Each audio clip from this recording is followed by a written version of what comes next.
The Senate will be in order. Please be seated. For the purposes of announcements, does any individual seek recognition?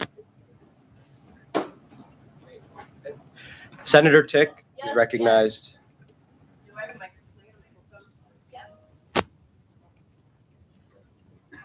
Oh, yeah. Hey, you guys. So there's going to be a Jewish food festival this Sunday. Free food. I'm just going to go around and hand out little cards. You don't even need to want to go. You can just hand them out to other people because it's going to be super cool. And we all love free food. And no, okay. I'm just going to start putting them down then. And free food is awesome. And it's a chance to get to know the Hillel and your constituents better. So please come. Thank you. I'll stop using it right now. Thank you. Any questions about the event? Yes, Senator Facizo. What time is the event? What time is the event at? It's on here. It is on November 16th, 12 to 4 p.m. November 16th, 12 to 4. Senator Lamore? Piece of paper to sign. Yeah, Senator Lamore, you're recognized. I am.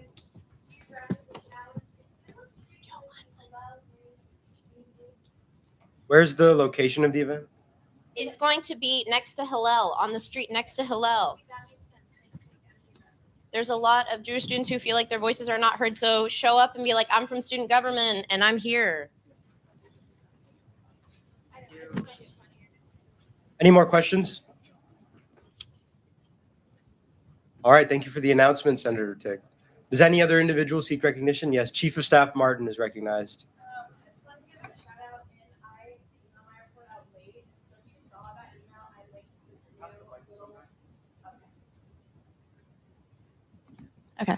I submitted my report out late, but in that email that I responded to, that hopefully everyone saw, I linked this little easy initiative tracker to hopefully increase transparency about what everyone's doing across branches. I'm going to pester cabinet to add it out, but I just thought I would show it to see how it worked. Darren and Cass are awesome, so they've already added to it. And ideally, if you have an initiative that you're working on, you'd be able to list it here, or if you're interested in getting more involved in something or see something on this list that you want to, get more involved in, you could add your name, add your email, and we could get you in contact with the people who are running those projects. And because Gas and Darren are awesome and already have their own Excel sheets with their thing, if that's not the case, little tabs at the bottom are for more information on initiatives if you have them. So just keep an eye on this. Go open my email, add to it, look at when things get added. Yeah, thank you. Thank you. Any questions about the initiatives tracker? You can also find the link to it on the Canvas page in modules. Any questions? If not, we'll move on. Does any other individual seek recognition to make an announcement? Secretary Nevins is recognized. You want to grab that mic right there?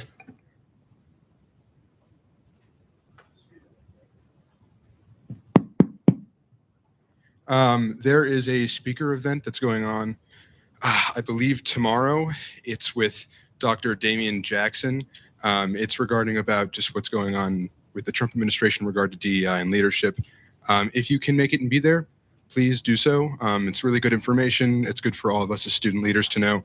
If you cannot make it there, we're going to be working with the OEI office to be creating seminars to educate people on it afterwards, after he leaves the campus. Any questions? All right, thank you, Secretary Nevins. Any more announcements from anyone? If not, the associate speaker will record the initial roll call.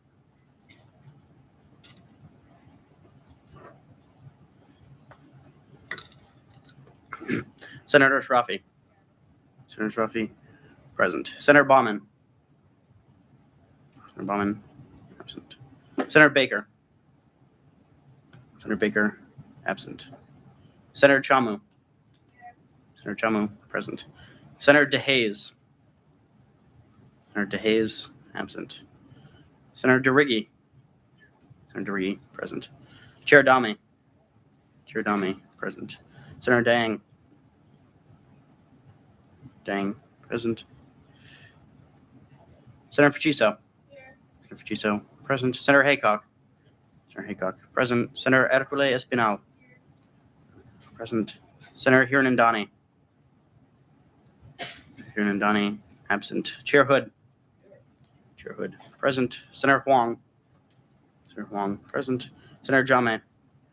Senator Jame, present. Senator Kennedy. Kennedy, absent. Chair Kim. Chair Kim, present. Senator Cohison. Cohison, present. Senator Lamore. Senator Lamore, present. Senator Murray.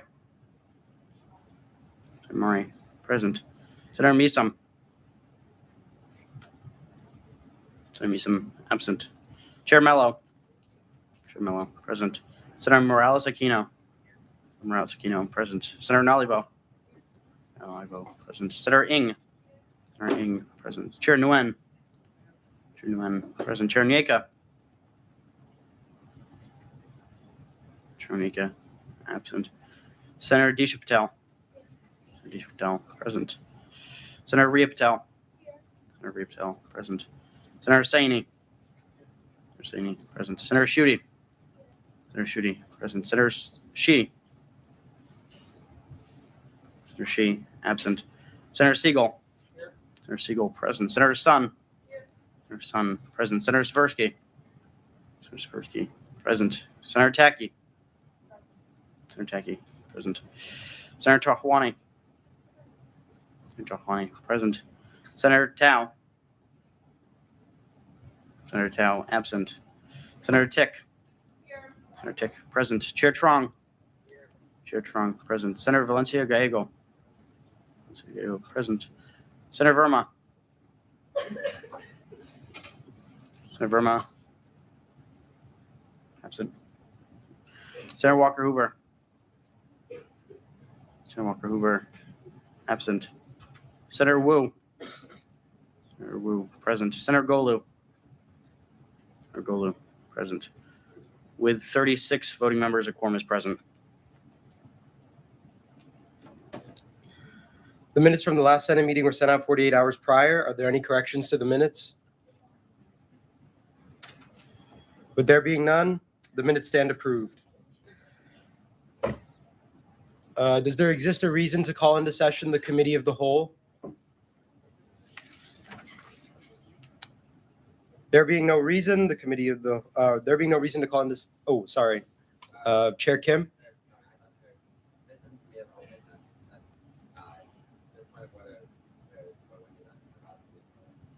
Hmm? Okay.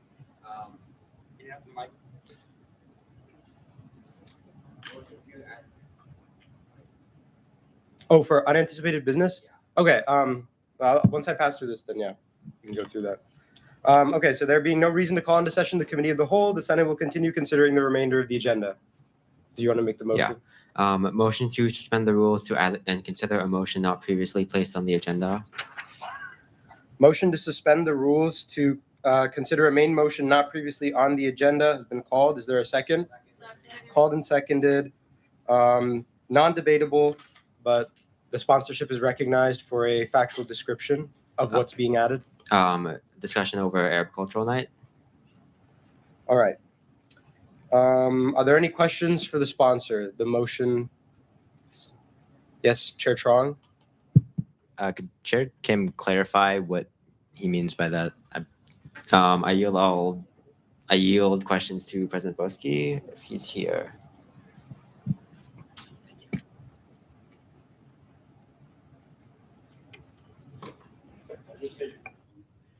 Yeah, this is just to consider the DIA fund submission that was reviewed favorably today by the Committee for Arab Cultural Night, submitted by the Arab Cultural Association.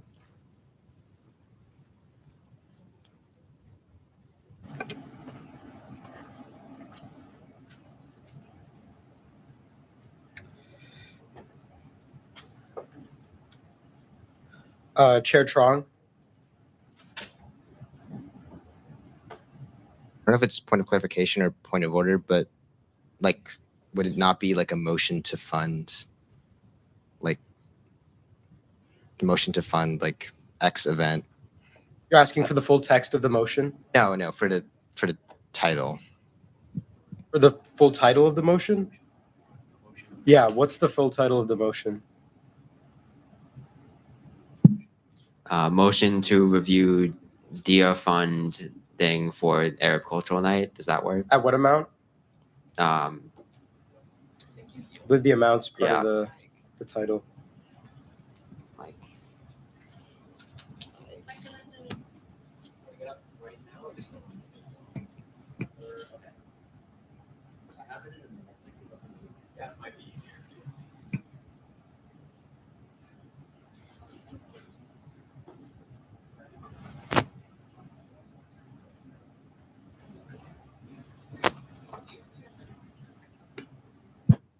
it's going to be at $13,150, I believe. Thanks, Darren.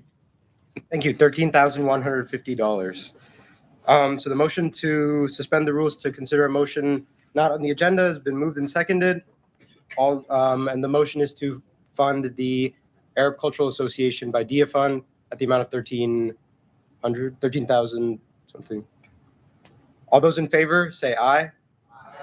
All those opposed say no. All those abstaining say abstain. In the opinion of the chair, the ayes have it and the motion is adopted.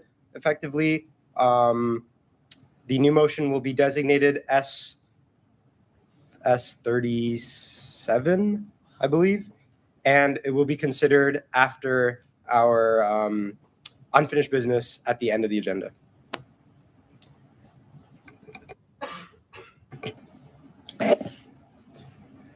No special orders were submitted to the office of the speaker. We have two pieces of unfinished business from our previous meeting. Senator Nalivo.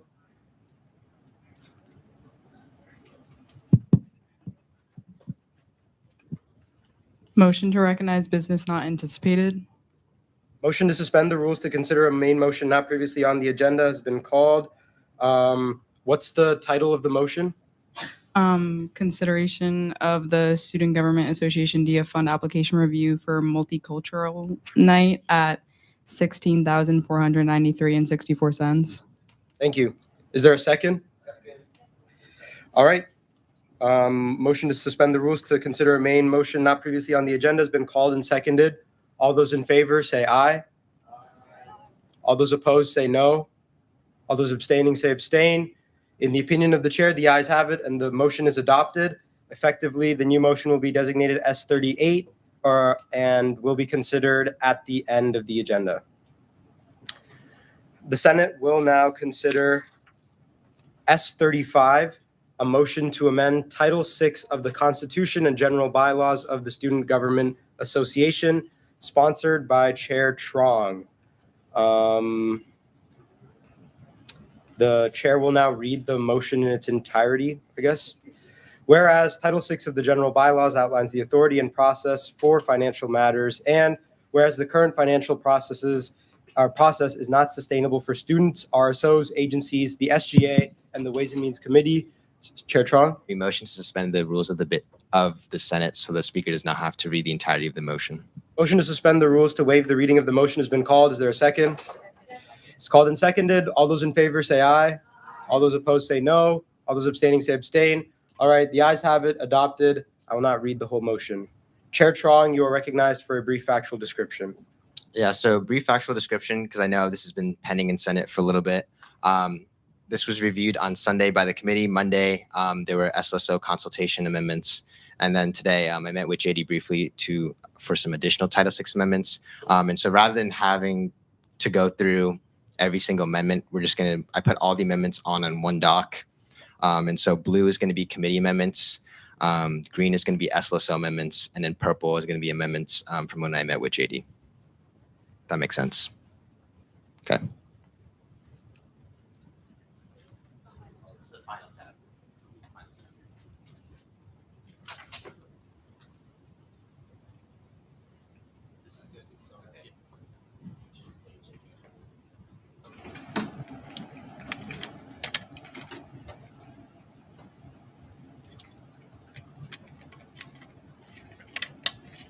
Yeah, and so basically the big changes made it were for the committee, we added the capital improvement fund as well as the agency and RSO emergency fund, just delineating that as two separate entities. And that'll be under finance subcommittee because they're all operate on a very similar basis.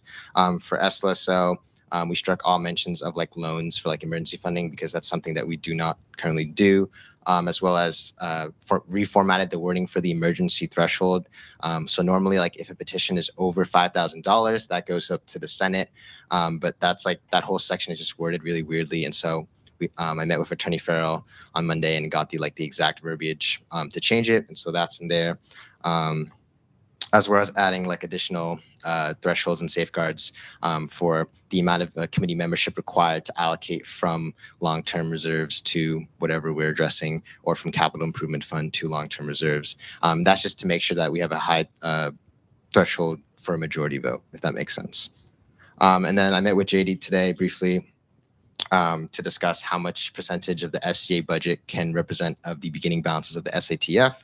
And so that has been amended from a 3/4 majority vote down to a 2/3, and from a 2/3 attendance majority down to a simple majority, which is in line with like Robert rules and other procedures and standards. Any questions?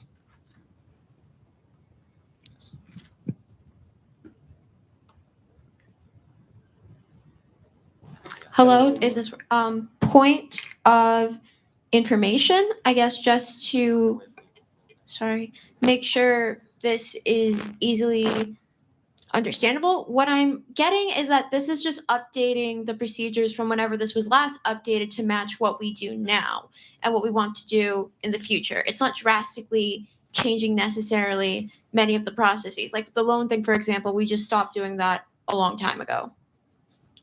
Is that correct? To my knowledge, throughout my time here and from speaking with previous chairs, we have not done like loans through the emergency fund previously.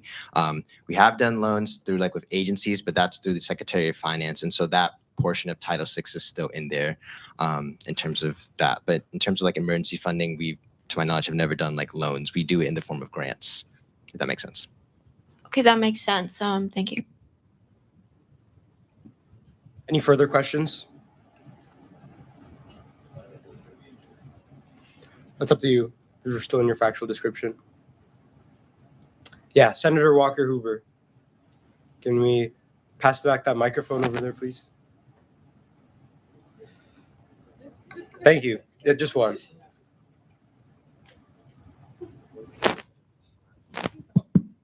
Thank you guys for giving me that mic. So my question would be, because I met with you guys Sunday, and I didn't really get clarification on it, but I had an idea of putting some money into an emergency fund the same year, if that was possible. I didn't get clarification on it. I don't know if it is possible, but is that something we could do?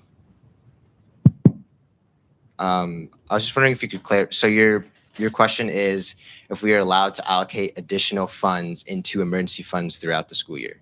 That was your question? Precisely. But especially looking at like some of the election campaign funds, because from what I know, we wouldn't use all of the money from the election campaign funds. So that was where I was curious if we could, do that, instrument that. Yeah, I'm just going to briefly answer, and then I'm going to put it over to Secretary Leone in Finance. The $5,000 for the campaign fund is specifically for candidates. And so, I mean, in theory, if we wanted to add a provision to have that be able to be reallocated, again, I'm amenable to whatever, like the Senate. I don't feel strongly either way about it. But that generally would fall under like the SGA's funding process as opposed to like a line item. And so I'm going to defer to Secretary Leone and Chair Kim because they are more adept to campaign finances in terms of that.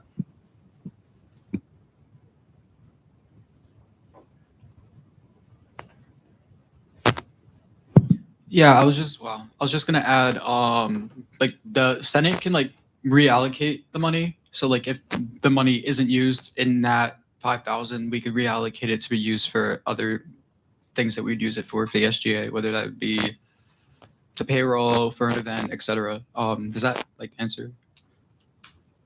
Yeah, I mean, I guess what I'm trying to get at is like reallocate it to like an RSO emergency like fund is that possible? Like in the same year? Because, you know, groups come to us. I mean, they came to us last spring and they're like, you know, we need money. And then we're worried about, you know, where do we get the money from? And so like, to me, that's a solution. Like, you know, campaign funds, whatever is excess campaign funds from that year being reallocated into, you know, an RSO emergency pot. And I'm not sure we can do it, but that's what my thinking is. Do you know, Darren? Do you have an answer? I mean, in theory, we could just amend it to add a procedure if the Senate feels strongly about it. But I feel pretty confident that our new processes will tackle the larger issues to where like that well, I wouldn't say marginal, but that $5,000 will be like kind of like a drop in the bucket compared to the overall improvements made by these structural reforms for like ad hoc and for agency MOUs. And so I think that's something that we can work on further down the line, just because we do kind of had that like SGA budget submission timeline in the current Title VI for this Friday. But I would definitely be amenable to working with you on that, and we can have that amended up in future weeks.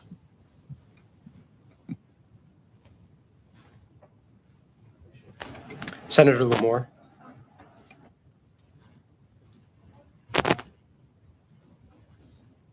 Not good at these. Point of, I'm not quite sure what point this would be, but I was reading over the document. If you look at Chapter 5, Section 1, there is something missing. It just says S in a manner consistent with Title 6. I'm guessing that's supposed to say ESOs. For some reason on my computer, it just says S. Yeah. So that was like an outdated version, because this is what we're going to be amending what is currently on the floor to. So this is the most updated version of that document. And so I believe it was copy and pasting formatting between like documents. And so that was addressed throughout the document. And hopefully there isn't any more of those little silly spelling mistakes in here. But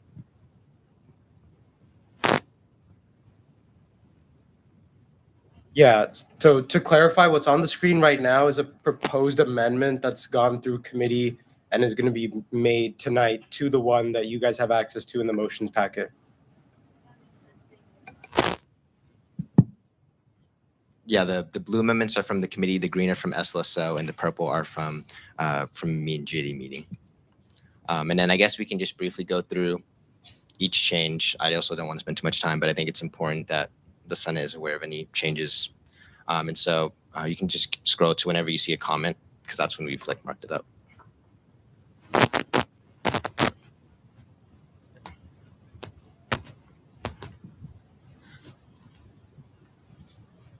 And this is the SLSO recommendation in terms of, or from consultation rather. I'll use the word consultation because that's more proper. Consultation with adding additional safeguards for what the threshold is for the Ways and Means Committee to allocate from long-term reserves to addressing whatever financial matters may arise, and just making sure that that circumstance is like an extraordinary circumstance that we can't otherwise account for throughout our financial processes.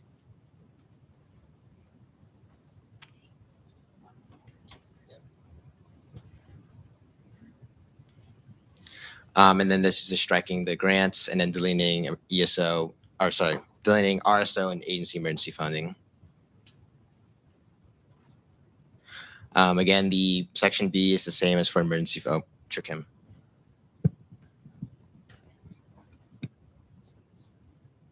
Point of personal privilege. Could we get like a link to this doc, just so we can look over all the amendments? Sure, yeah. Just like. Yeah, we'll put it into the supplemental materials folder. It should have also, I think, this is the same document that we've been working on from, I think, last week or something. So there may have been an email about that, but yeah.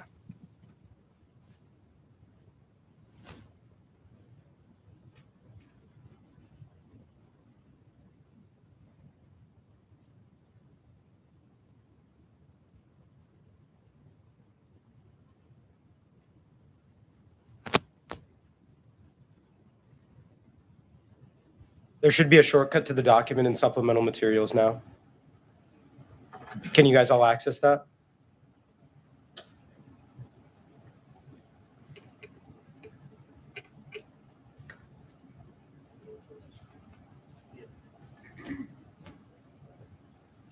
Anyone not able to access the document?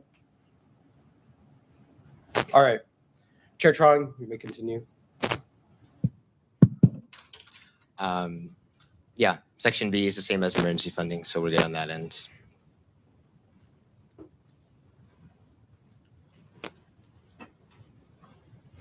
Section 3 is just clarification. Chapter 15 is for stuff with finance subcommittee.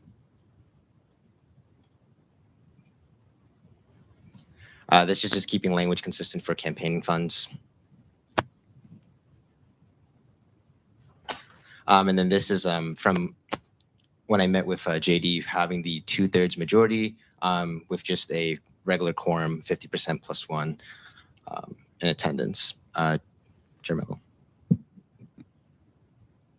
Motion to make an amendment to the proposed amendment to fix the grammar here. I left a comment.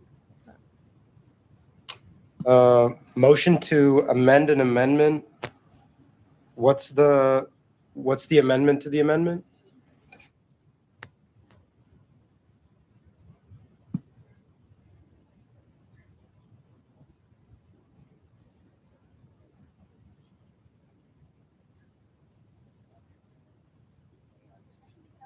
Description. Is this out of order? Yeah, the motion to amend an amendment's out of order at this time. Once we consider the amendment, then you can call the motion to amend the amendment.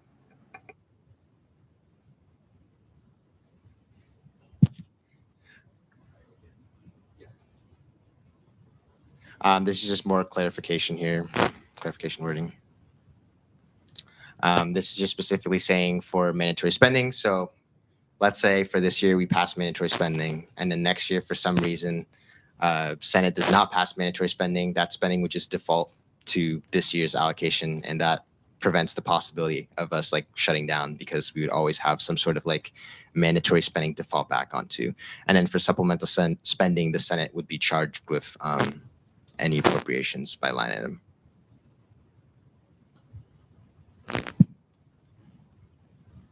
And this is just more formatting and clarification. For emergency funding, this is just the broad definition, so we're changing it to ESO, because emergency funding applies to agencies and RSOs, but they'll have different funds, respectively. And then Section 4, adding a space, and then Section 5 is just explicitly defining what agencies can petition for, and then the numbering changes, which is. And then this is just specifically delineating agency and emergency funding, what criteria will be at the minimum required. Section 11, striking loans, and then just delineating the specific funds. This is carried over from last year, the rights to appeal, the rights to see the minutes, just for transparency purposes. And then this whole striking thing is the from SLSO when I was speaking with Attorney Farrell. This is just to clear the verbiage. So there's a lot of strike through, so I'm just going to read it through. The Senate shall hear all emergency fund petitions over $5,000 or emergency fund petitions which constitutes 5% of the respective emergency funds, given that the petition for the emergency funding is greater than $1,000. And so that's just like condensing the language and making it concise, because I know I had difficulty reading it and committee members as well. So that's grammar. This is just clarifying. This year is so that if an RSO reactivates, they'll be able to request funding through the emergency funding and through the startup fund, because startup funding and emergency funding both pull from the emergency fund currently.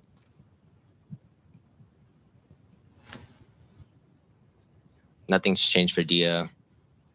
And then striking area governments, because that hasn't been a thing for like 5 years. I don't know. Hasn't been a thing for a really long time.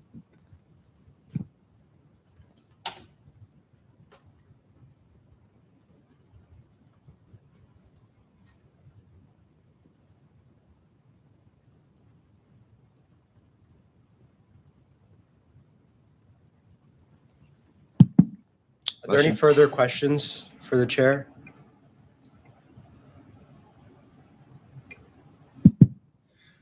Motion to amend Title 6, Chapter 8, subsection 8BI2. It's a grammar. There's a spacing between contractual, and that was just a grammar oversight.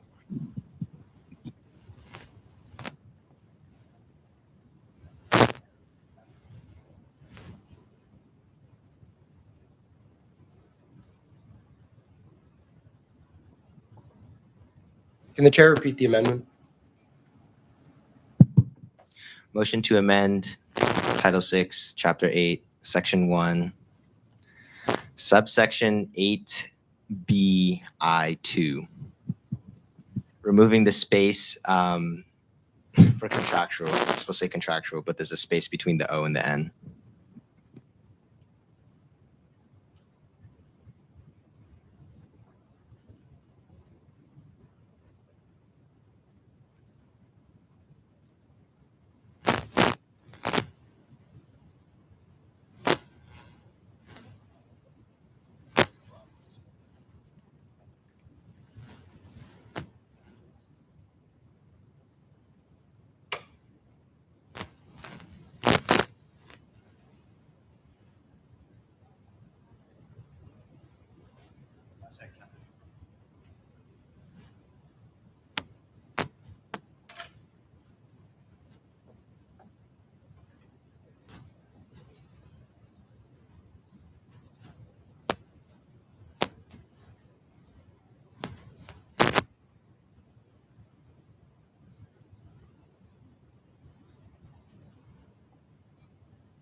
Motion to amend to remove the space in contractual has been moved. Is there a second?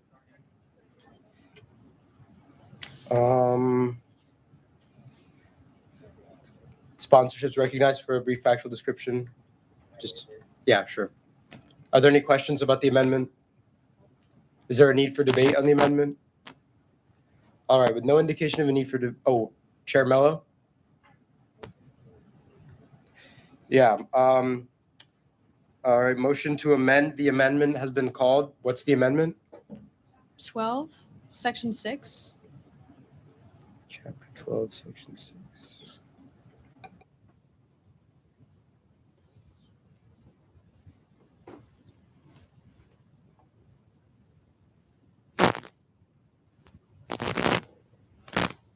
One A to change the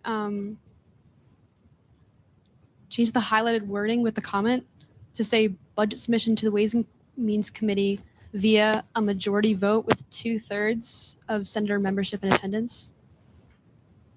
It's in the comment if you want to look there. The bottom one. Yeah, Chair Kim.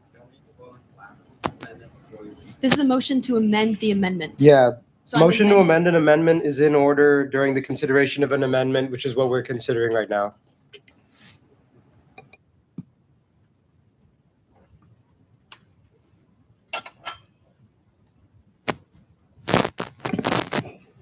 So, Chair Mallow, are you, so you want the wording to say, It says in the bottom comment there. Scroll down. this one? Scroll down. Oh, I'm sorry, this one. Okay. So rearrange the language in the middle instead of saying 2/3 majority vote of, because it says 2/3 majority vote of senator membership. The But it should be majority in attendance, 2/3 of that majority. Yeah. Just reflect it to be grammatically correct. motion to amend an amendment has been called. The amendment reads, budget submission to the Ways and Means Committee via majority vote with 2/3 of senator membership in attendance. Is there a second to the motion to amend the amendment? Sponsorship is recognized for a brief factual description. I believe this is a grammar mistake. So just trying to fix that.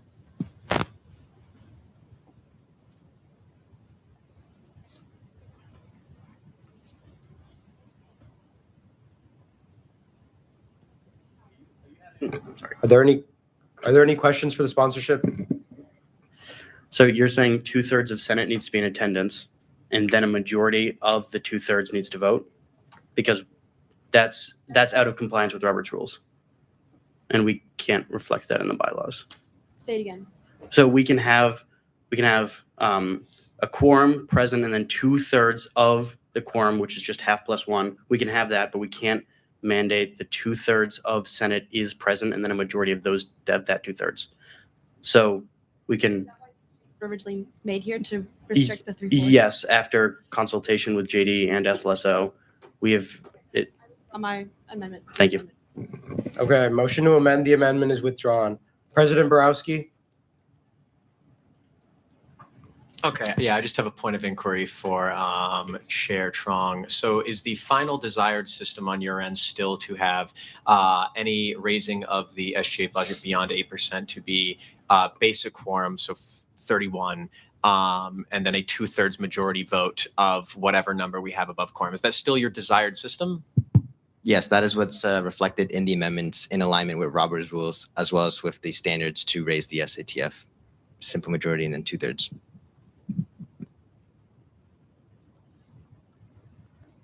All right, again, right now we're considering a motion to amend just to remove the space in the word contractual in the earlier section.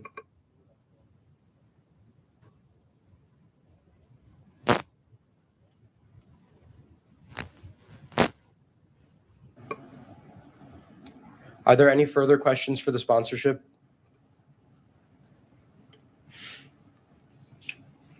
Is there a need for debate on the subsidiary motion?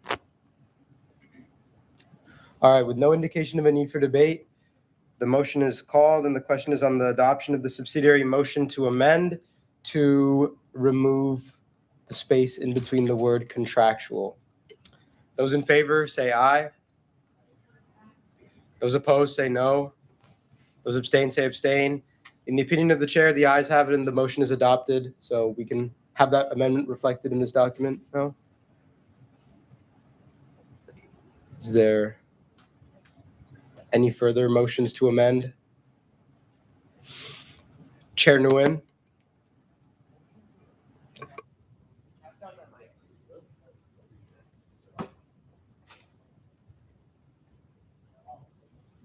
Hi.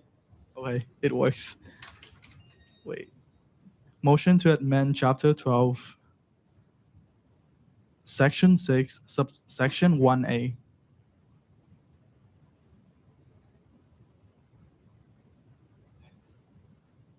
Yes. What's the amendment? So I want the SGA budget do not exceed, I want to amend it to from 8% to 7.5%. That's the first amendment.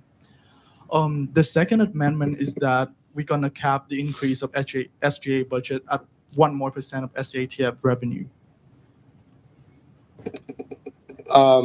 Okay, motion to amend has been called. The amendment is to lower the amount, the first percentage, 8% to 7.5, and then to introduce a limit of the amount of the increase to a 1% increase. Yes, the 1% increase of SATF revenue.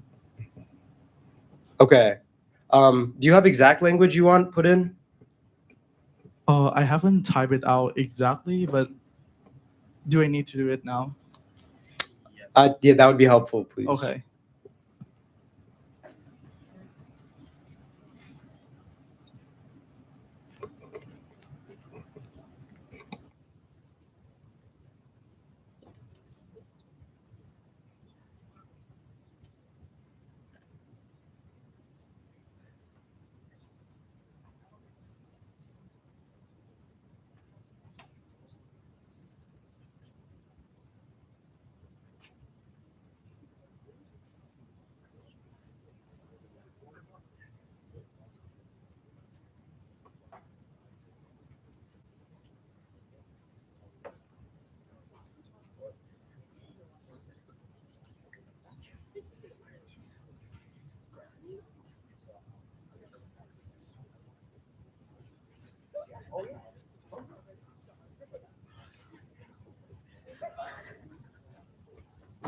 Chair Kim.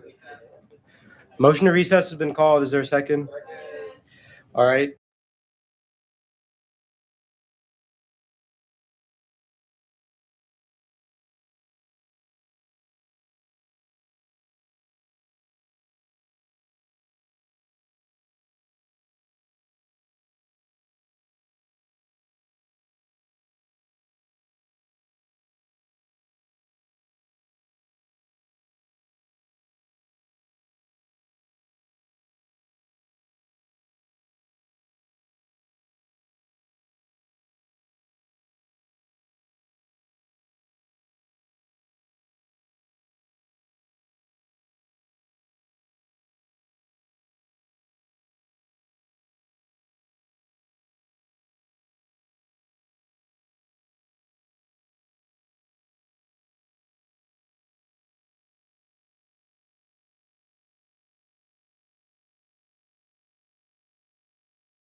Everyone, please take your seats. Thank you.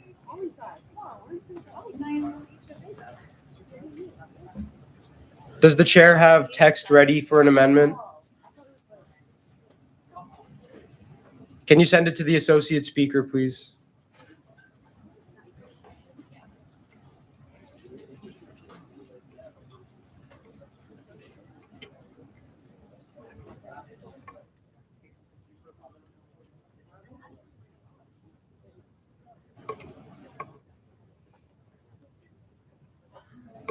Are those the only two amendments? Leo? Those are the only two, just the 2 8s to 7.5? That's 4-8.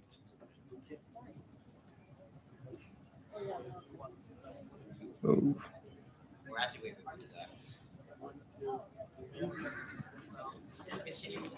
Okay. Everyone, please.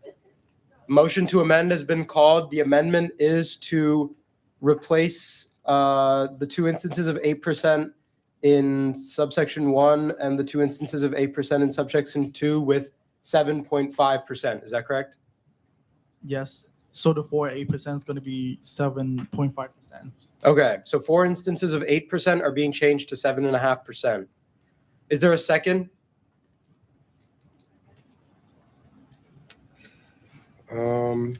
And this is yeah. Are there any questions about the amendment being made?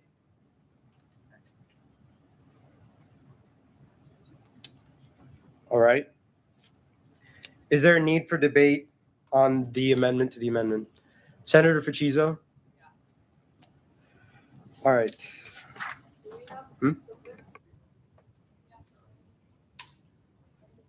Okay. All right. Debate on the motion is now in order. We will follow a parliamentary style debate. So if you are on the pro side to the amendment, if you support changing the 8% to 7.5%, please line up behind the microphone on my right. If you are in opposition to the amendment, so if you're opposed to turning 8% into 7.5%, please line up on the microphone, behind the microphone on my left. All comments must be directed towards me. Each member may speak for or against the motion with a time limit of 1 minute per speaker. Senators who are, Senator Walker Hoover? You to debate if there's more. I don't see opposition. Well, we'll give it a sec. I don't know. Senators who are in opposition. Again, we'll be recognizing members in an alternating fashion, starting with the opposition. Please direct all comments towards me, not towards the members on the other side. And for non-voting members of the Senate to speak, they must have the floor yielded to them by a senator. So, for example, President Borowski, members of the executive, etc. Thank you. Are there any points of information about procedure before the debate proceeds? Any questions about how this is going to go? Anyone? All right. If not, let me pull out my timer 1 sec.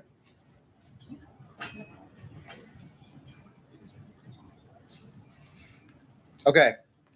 A member in opposition is recognized for 1 minute. You start now. All right. So I personally see this change as sort of arbitrary. I don't see a factual reason that has been presented, especially during recess, regarding why this has to be decreased by 0.5%. Apparently, this was also not consulted with the Secretary of Finance or like SACL. I find that to be concerning, whereas the original amendment to the bylaws was. So I find that preferable. And I yield to Mike.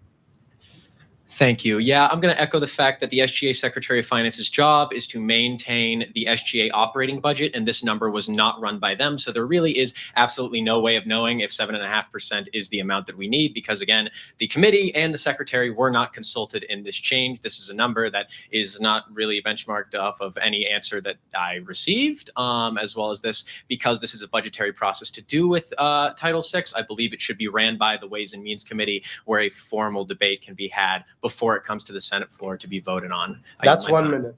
Thank you. Member in support is recognized for 1 minute. You may start now.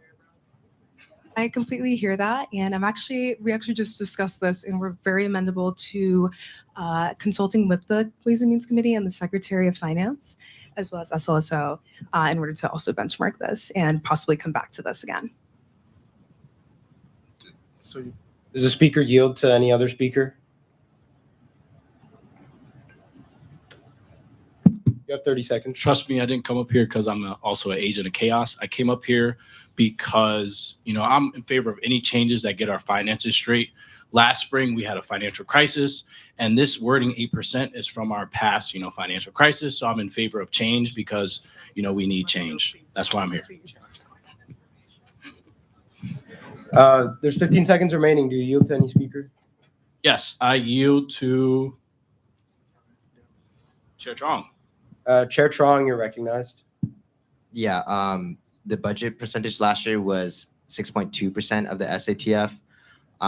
The previous bylaws that were passed in spring were 6.5%. Originally, the committee amended it to 8%, and then this amendment, as you can see here, is amending it down to 7.5%. That's time for the supporting side. Member in opposition, 1 minute, you're recognized. You may start now. I think that Senator Walker Hoover may be misled. We are not arguing over whether or not to make the change. We're arguing over the percentage, not over whether or not the budget will be allocated. There will still be money in the fund. We're arguing over the percentage of the SATF which will be allocated to the SGA.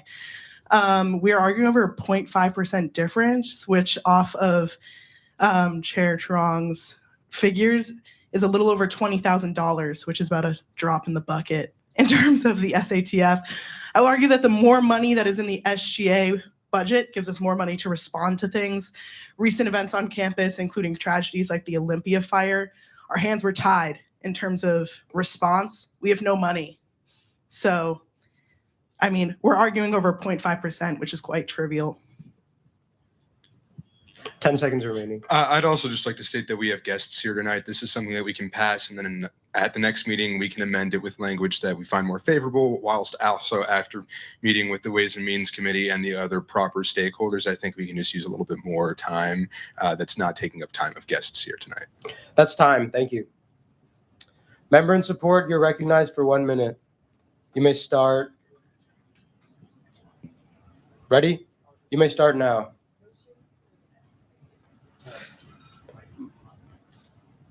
Motion to end debate. A motion to call the motion has been called. Is there a second? All those in favor? Okay, so motion to call the motion means that we're going to go back to considering the vote and the debate will be over, just so everyone knows. So right now, we are voting to end this debate. Those in favor say aye. Aye. Those opposed say no. Those abstain say abstain. The ayes have it, and the motion is called. So that calls the motion to amend the amendment. Motion to amend the amendment. All right. So now we will vote on the amendment to the amendment, which is to replace every instance of 8% in the two subsections with 7.5%. All those in favor say aye. Those opposed say no. No. Those abstain say abstain. In the opinion of the chair, the nays have it, and the amendment to the amendment fails to pass. So now we return to consideration of the overall amendment as a whole, I believe.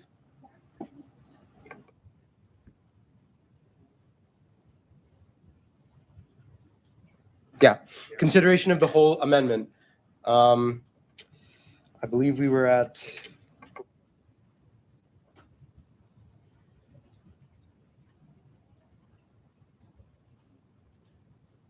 Are there any further questions for Chair Trong about the overall amendment? We are voting on the entire thing that's in this document to be the amendment made to what's in the motions packet. So this is not the vote to put it into bylaws, but it's after that we'll vote to put it into the bylaws. But are there any questions about these amendments? All right. Is there a need for debate on the overall amendment? All right. With no indication of a need for debate, the motion is called and the question is on the adoption of the subsidiary motion to amend S35 to reflect the amendments in this document. All those in favor say aye. Those opposed say no. Those abstain say abstain. In the opinion of the chair, the ayes have it and the motion is adopted. Effectively, this should all be copied into the other thing. All right. So with the amendment finished, sorry guys, I know this is procedurally kind of weird, but with the amendment finished, now we are considering the actual passage of Title VI. So S35, what's on the agenda? Does there exist a need for debate on S35 as a whole? We'll wait one moment so that the amendments can be reflected in the motions packet.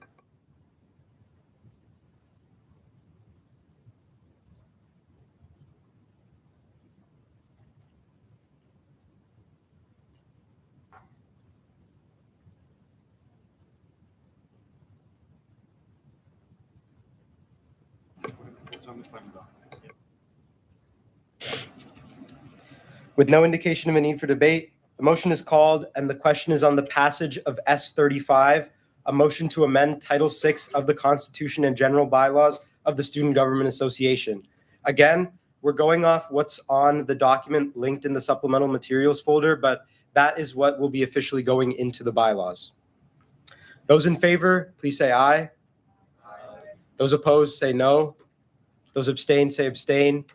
In the opinion of the chair, the ayes have it and the motion is passed.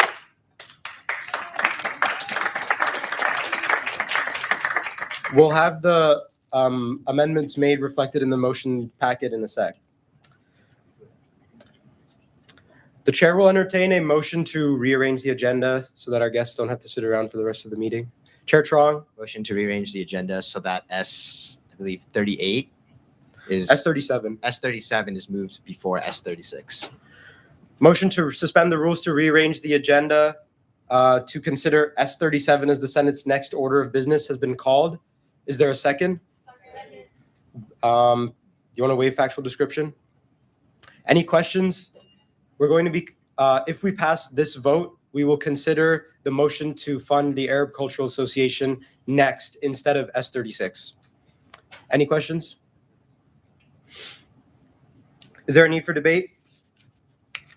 With no indication of a need for debate, the subsidiary motion is called and the question is on the adoption of the motion to suspend the rules to rearrange the agenda and consider S37 as the Senate's next order of business. All those in favor say aye. Those opposed say no. Those abstain say abstain. In the opinion of the chair, the ayes have it and the motion is adopted. Effectively, we will now be considering S37, a motion to fund the Arab Cultural Association at, can I have the amount, please?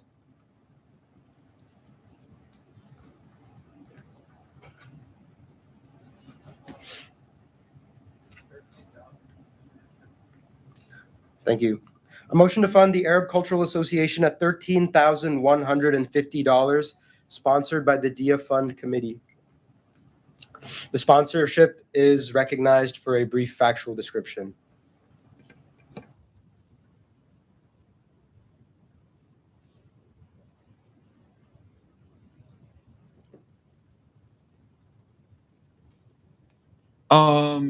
Wow, this mic's pretty loud. So ACA did a submission for a DIA fund. The committee met this morning. It passed unanimously 5-0.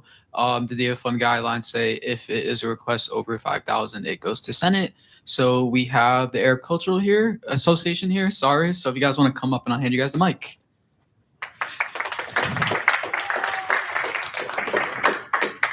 Is there a motion on the floor to recognize non-members of the Senate to speak? Motion to recognize non-members of the Senate to speak. Is there a second? Second. All those in favor say aye. All those opposed say no. All those abstain say abstain. All right, motion adopted. Take it away, guys. Thank you. Marhaba, everyone. Hi, my name is Zurida. I'm one of the co-presidents of ACA, and welcome to Arab Cultural Night. Arab Cultural Association presents Arab Cultural Night.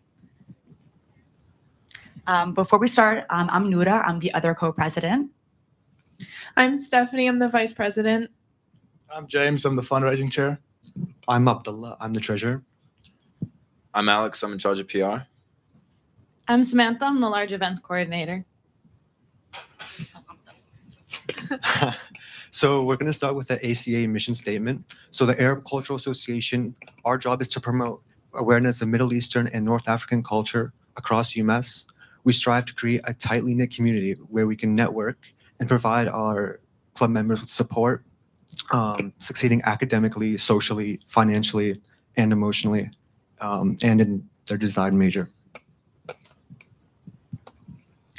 Okay, so what is ACA? As we mentioned, we're the Arab Cultural Association. We've been a registered RSO since 1999, so over 25 years. And our role on campus is really just to represent and celebrate the MENA community. MENA includes Middle East, North Africa. So this includes people from the Gulf area, the Levant area, all over the Arab world.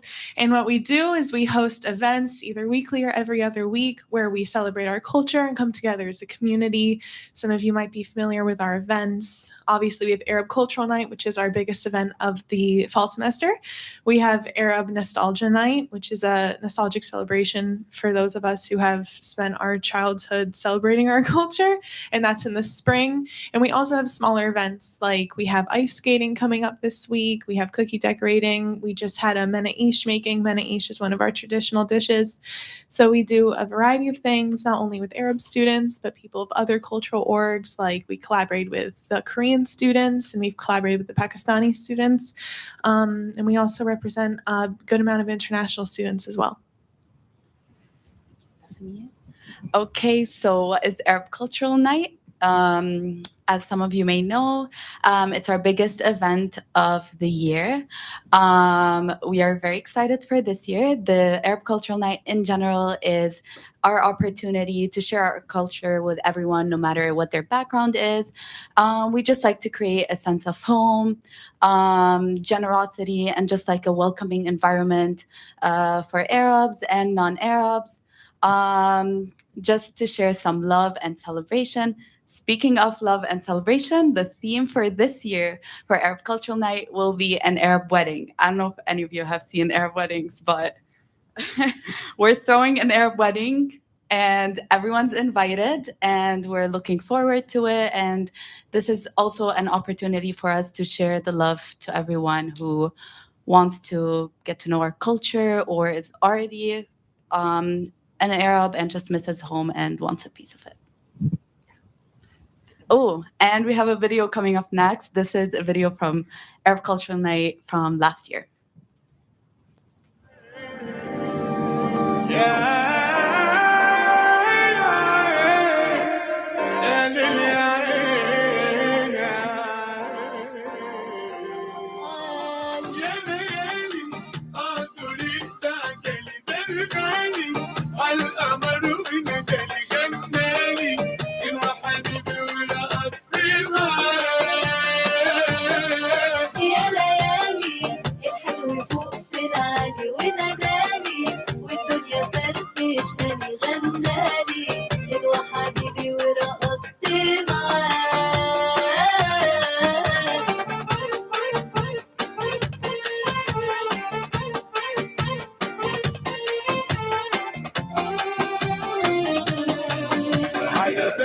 وبيت كثير النوافذ فيه إخوة أصدقاء وسجن بنافذة باردة. This Lahab is what my family and I call our home back in Sudan. It overlooks the Nile River and is guarded by dozens of date palm trees. Who have been forced to leave their homes. Dear Lebanon, I'm afraid that see you next summer might have been last.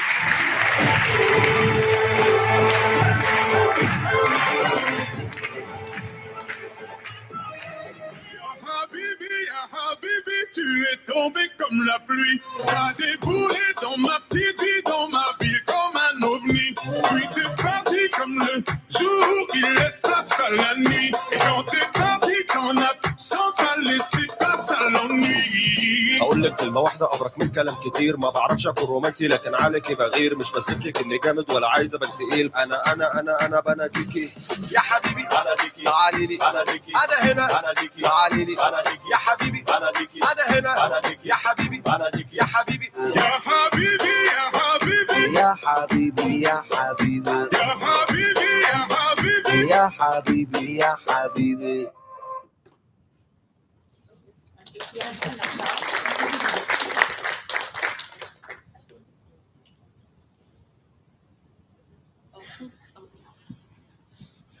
All right, so we've gone on an Instagram campaign posting stories, reels, as well as regular posts themselves about information regarding what to wear, what to expect, as well as ticket prices as well. And we've been hinting at ACN during our GBMs and talking about it there, as well as reaching out to other RSOs and other Arab associations across Massachusetts just to invite them along.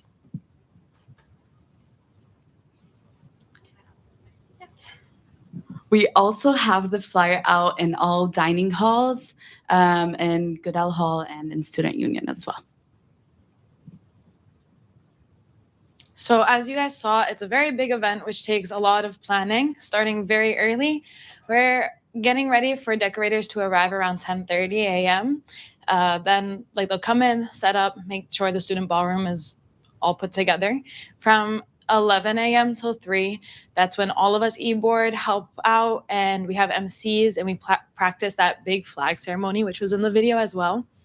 Around 5, between 5 and 6 is when all our vendors will start coming in, like our DJ, the performers, photo booth, photographer and videographers. They'll arrive. That's where we start directing everything and to see how we're going to have everything going and setting up. At 6:30 is when doors open. Everyone will start coming in and getting seated.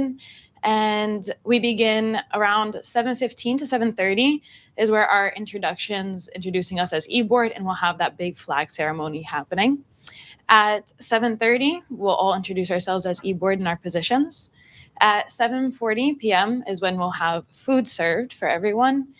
8:15, president and vice president speeches. And 8:40 is where our performers are going to start.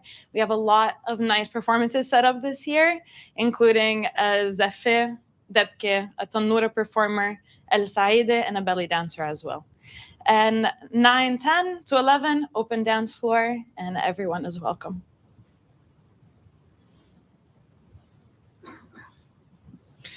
So our number one priority with this event is, of course, safety, both for the general body and the public people of our community who are also coming. So we're following all the guidelines that have been posted for us. These include 4 people for crowd control and 2 EMTs who will be arriving at 6 p.m. and present for the entire event. All our emergency exits will be identified through the front near Cape Cod Lounge, where we are now, and near the UMass store in Harvest. And very importantly, we have the space booked for 240 people, and we only have 240 tickets, including our comp list, to ensure that everyone will have a seat and we're adhering to all our safety guidelines. So our cost breakdown, just why we're here today. So the DIA fund will go towards our UMass catering. So in previous years, we've had chicken kebabs, beef kebabs, and like typical salads. But this year we're changing it up and we're having make your own shawarma bowls. We are catering it through UMass to save money on that since it's very expensive to use an outside vendor. And then it's also going towards the decorator. So obviously we're using an Arab decorator since they've been to Arab weddings, they know how to decorate. So it's nice to, get a good decorator, but also support a small Arab business. And then it's also going towards the performers. So as Sam already mentioned, this year we're having a lot more performers. The Noura, Saide, belly dancer. We typically only have Zafir because we were told that Zafir is mostly a Levant performance. So we're expanding it more to the Northeast. North Africa. And then lastly, the sound system and DJ. So we're going to use 114 towards the sound system since we have to provide our own. And then for the DJ, we're actually using an alumni from UMass who graduated last year. She DJ'd at a couple of our events and our members really liked her. So we're bringing her back. So overall, we're requesting $13,150. in order to make this a sustainable and like supporting local businesses, we decided to opt for UMass catering, which will definitely be a cheaper option than having outside vendors, as well as using local students for our photographer and alumni students as our videographer. That also includes our DJ as well. She's an alumni. And we're going to have students as our crowd control too. So everything is very sustainable and uplifting our community. So these are our invoices. So over here we have the photo booth. And then in the middle we have the videographer. And then all the way on the right we have the decorator. Should I say yeah, is that fine? Okay. And then we have the performers. So Tanura, Zafid, Dabke, belly dancer, Tabul, Saida show, and belly dancer. And then on the bottom we have the photographer. And then on the upper right we have the DJ. And then lastly, we have our UMass catering and then the Sunset Audio for our sound system. So for fundraising on our end, we're doing a lot of tabling. You've probably seen us in the student union, probably harassed a lot of you guys to try and buy some of our bake sale items. So obviously we're doing that, homemade baklava. We're going to do bracelets of different country flags. I got one if you guys want to buy that. We're going to be doing merch sales of sweatshirts that say used ACA merch.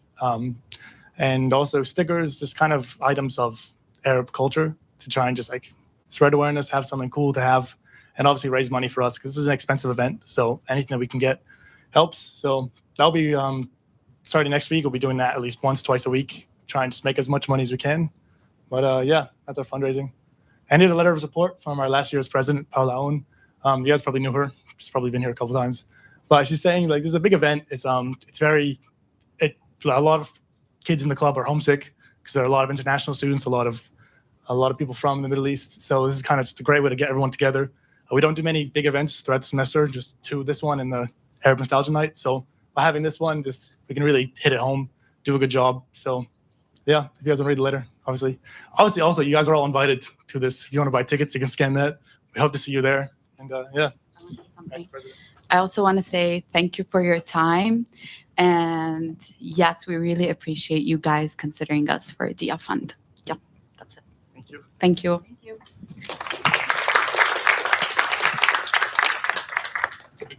Thank you. We've put the presentation in the supplemental materials folder if any of you want to pull it up. But at this time, I'll take questions for the association. Chair Mello.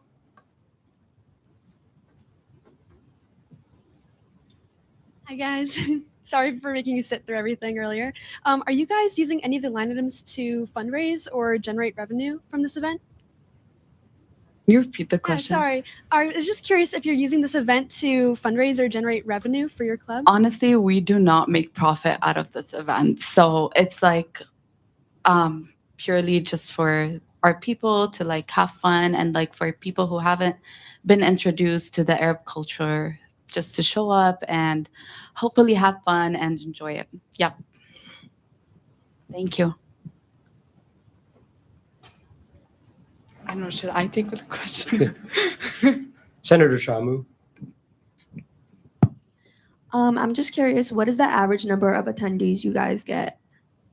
We usually sell out. So we always sell out. We've never not sold out. So 240. All right, thank you.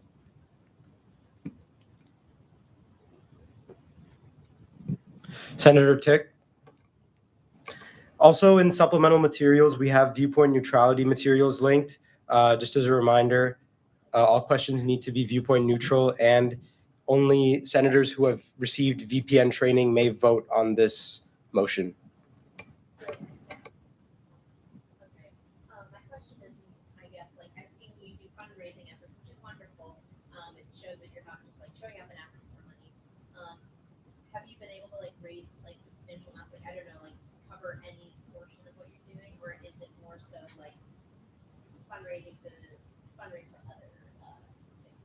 Yes. So we usually fundraise, but honestly, like selling baked items at Student Union doesn't make a lot of money. In general, we fundraise and obviously it goes into our revenue. But this year we did get a very low fee budget in general. And honestly, we're trying to fundraise just so we can keep going with any event that comes in our way. So, yeah, I hope that answered the question. Any further questions? Chair Trong, you're recognized. This is a point of clarification in regards to the DIA Fund Committee, because we voted on it today at around roughly about 10 a.m.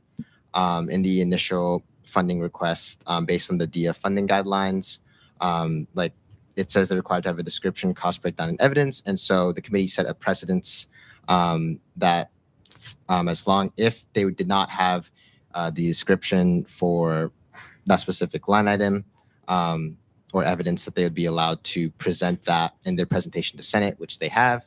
And so if the Senate were to vote aye to approve this request, we would just be setting an additional precedent that, like, since the description was technically not like written down, but it was verbally given and explained, then that would just be setting that precedence, and we would just have to apply that consistently.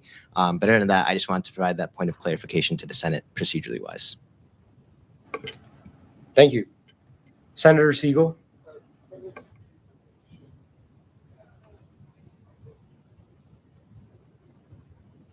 Point of information on that, is that recorded, is that verbal description, is that recorded in the minutes for that committee meeting or just here? Yeah, so to clarify, the precedent set in the DIA Fund Committee was that because the guidelines say, like, technically for every line item, there has to be a description and evidence for each one. And since in the initial submission there wasn't, the committee made the discretion that as long as they presented that in their presentation to Senate, that would be allowed. If that would be like conditionally approving, if that makes sense, to go up to Senate. And so if Senate voted yes, we would just be saying, yeah, if an RSO does not like explicitly put like the description template here into their presentation, as long as they've like verbally addressed the points, and obviously there's minutes being taken here, then that would be adequate description. Also, the DIA Fund guidelines are in the supplemental material folder for anyone to see. The minutes from that meeting are also in the supplemental materials folder. Senator Ficizzo. Sorry. Darren, this is just kind of a clarifying question. When you're talking about the precedent of like, oh, if there's, say, like something missing in the description that's presented in the presentation, that is only applying to things that are brought to Senate, nothing that's just ruled on by the DIA Fund Committee, right? So in theory, yes, that only applies to requests over $5,000, which would go to Senate. And so if we were to receive a request where description and evidence were not attached per each line item, the DIA Fund Committee would have to set another precedence for if it's under $5,000, because it's not going to Senate. So there would have to be a separate precedence made when that request is sent, if that makes sense. Yeah, sure. Follow-up's fine. So when you're talking about, this is genuinely like I am just confused because it's late at night. But so if the, say, like invoices aren't attached to the original submission, but they're in the presentation, that's what you're referring to, or vice versa? Correct. That's the precedence the committee has set. Okay, thank you. The chair will take two more questions. President Borowski.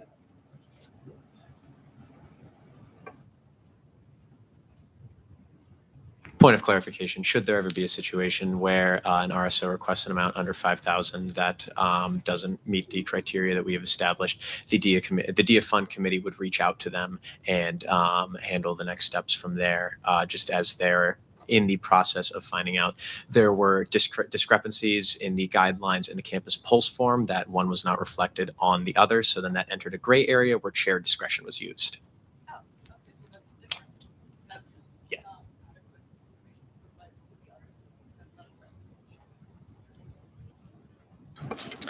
Okay, I won't count that as a question. Senator Chamu.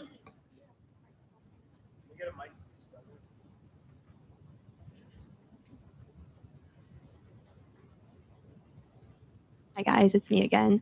I'm just curious, what methods or how did you guys go about choosing your vendors, such as your decorator and your DJs for that price? I was just curious how you guys came to that choice. Yes, so decorators, we've been using them for several years before, but in general, honestly, we started planning this event since last fall, and we reached out to a lot of people, and whatever you saw on the slides were the cheapest options we found. So yeah, Noura, I don't know. That's it. We just found the cheapest options, but for performers, we did choose.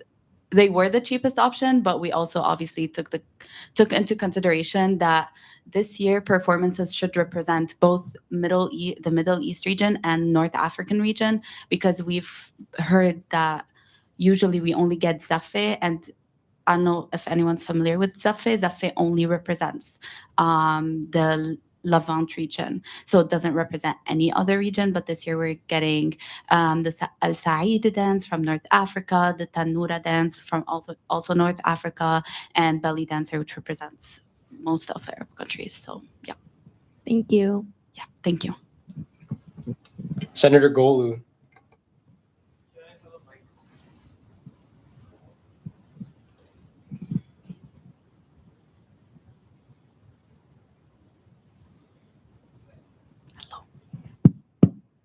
So my question would be, from what I understand, it's 240 people for the whole event, right? And how much of the 240 people are ticketed? So there's 21 comps, so 219 have to buy. Okay. And if, let's say, they all buy from the cheapest price, that would make $3,066, and the ACA contribution is $2,671. I was just trying to understand the difference there.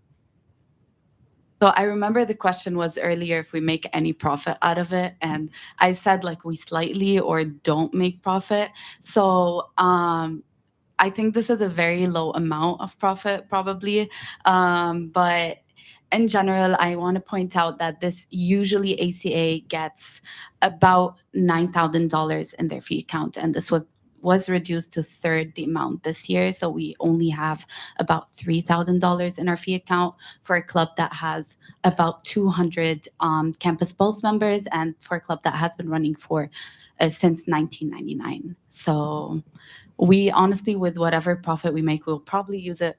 I don't know, I don't know if that's On even another called event, basically. Yes. From what I understand. Okay. Thank you for the question.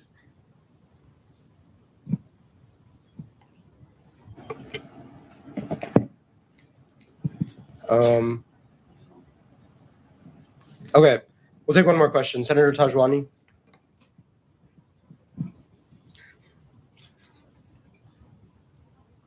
You guys mentioned dancers, like all the people performing, and that sounds amazing. Catering also sounds amazing. Very sustainable.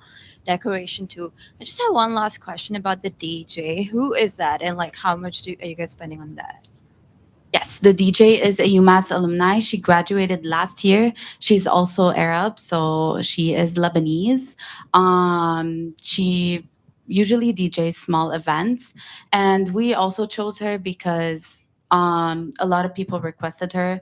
They know her from obviously they've heard her work. Her name is Emma. I don't know if that's helpful. And she will be taking $1,500. Usually, all Arab DJs we reach out to we're requesting from 2.7 and up. So one thing we learned was that Arab DJs are expensive. Thank you for answering. Thank you. Are there any further questions on the floor? All right. If not, we'll move on. Does there exist a need for debate? With no indication of a need for debate, the motion is called and the question is on the passage of S37, a motion to fund the Arab Cultural Association at $13,150 from the DIA Fund. All those in favor say aye. Aye. All those opposed say no. All those abstain say abstain. In the opinion of the chair, the ayes have it and the motion is passed. Thank you, everyone. We appreciate it. Yep, that's it? Yeah. That's all. Thank you. Thank you. What was your name? Yes, Rita. My name's Rita. Nice to meet you, everyone. See you on December 5.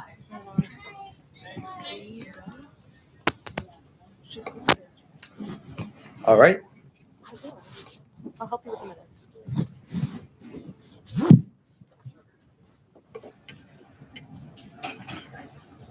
We'll now continue with the remainder of the agenda.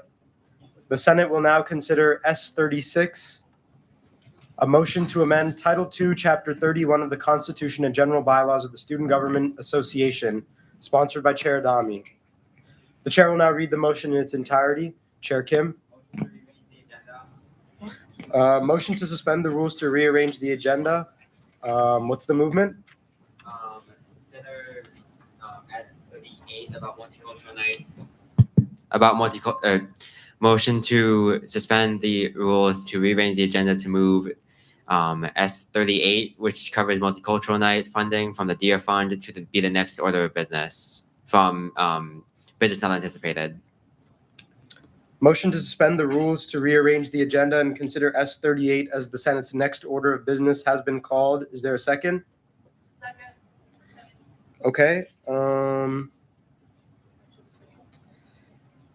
Yeah, sponsorship's recognized for a brief factual description. We just covered one DEA fund matter. I see no reason why we can't cover the next one right now. Sorry, Urja. All right. I've entertained a second, and the motion is non-debatable. So the motion is... Oh, yeah. Are there any questions for the sponsorship? All right. The motion is called, and the question is on the adoption of the subsidiary motion to suspend the rules, rearrange the agenda, and place S38, a motion to fund the SGA at... can I have the dollar amount, please?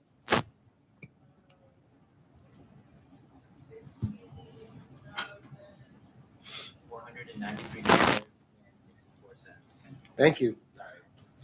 A motion to fund the SGA at $16,493.64 from the DEA fund. Those in favor say aye. This is just to rearrange the order to consider as the next piece of business, by the way. All those in favor say aye. Those opposed say no. Those abstain say abstain. The ayes have it, and the motion is adopted. So we will now consider S38, a motion to fund the SGA at $16,493.64 from the DEA fund, sponsored by the DEA Fund Committee. The sponsorship is recognized for a brief factual description and then may yield to questions of fact.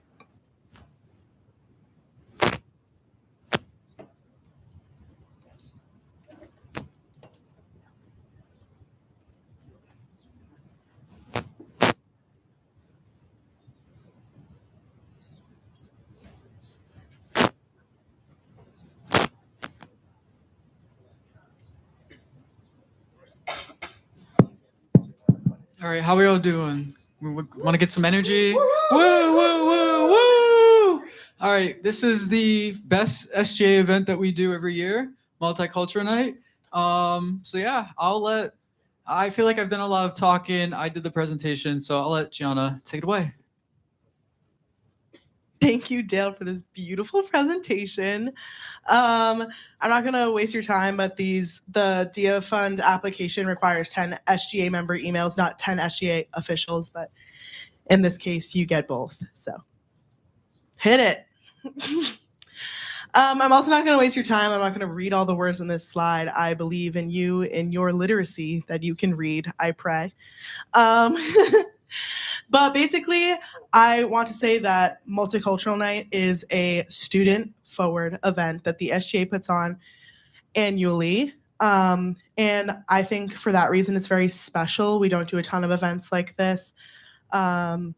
This year, I think we are vamping up a bit with programming, especially with the opening of the UPub and a few other initiatives, but this is where we do our big one. How does this event support the university's mission of equity and inclusion? Again, I believe in you and your ability to read. It is literally called Multicultural Night. It is where we celebrate the cultures of all of our students here on UMass campus and beyond. Just a beautiful night of celebrating many different cultures. How does this program impact students? Well, it's very student-focused. It is or put up by the Student Government Association. So obviously our focus there is on the students on this campus, specifically the undergraduate students. And again, I believe in your ability to read. So we'll get to that in 1 second, but just one more thing I wanted to add on to that last point was that Multicultural Night provides a great opportunities for RSOs to get together. It's very frequent to see RSOs host events unto themselves, but Multicultural Night offers the opportunity for all cultural organizations to get together under one roof and not worry about the programming because we get to do all that fun stuff. They just have to worry about showing up and having a good night and spreading their culture with the rest of the cultural organizations, which is really what I think the most special part of this night is. I know that this is like a little something to giggle about because there's so many words on the slide, but this is like verbatim what was turned into the DIA committee to review. So I wanted you to be able to read it, and so did Secretary Leone and President Browski. ESO planning process for this programming. Secretary of DEI, James Carroll, has been working on this throughout the year with his undersecretaries and in the committees which he has built. The campus center has been booked for quite a long time. Lucky because there's precedent set because the student government has thrown this event a few times now. So we have reference points as to what works, what doesn't work. And then also there's just some required funds of the university similar to what Arab Cultural Association just presented on, things like EMS, police details, things like that are required of the university that we have to spend money on. Literally a breakdown of every item that the SGA has requested for and why we believe that to be essential to both our mission statement and the point of the night and the point of the committee. So that's why this is so long, as it is literally everything we're requesting for. Big yay for transparency.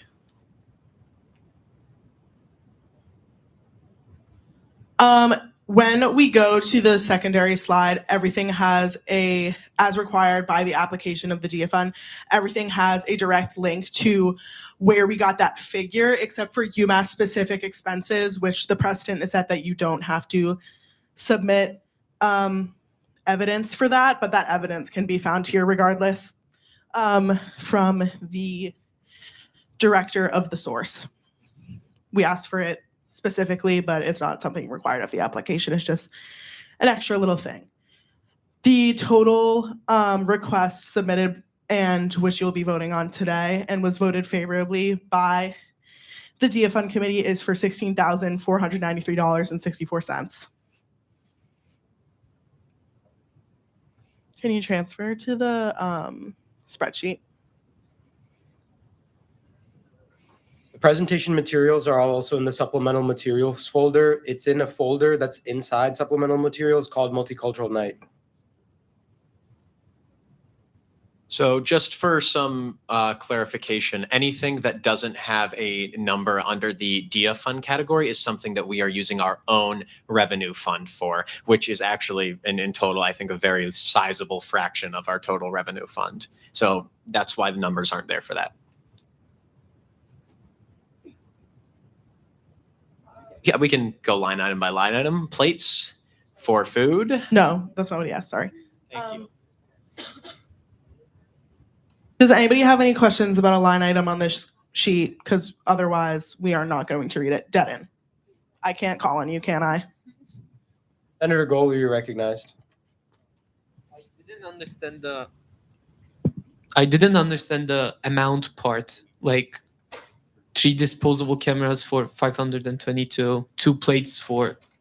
I guess these are packs. Yeah. So if you click on these, there will take you to links, which they're just like large value packs of things. Okay. Yes, but I understand why that's confusing because that's a lot of money for a camera. Thank you.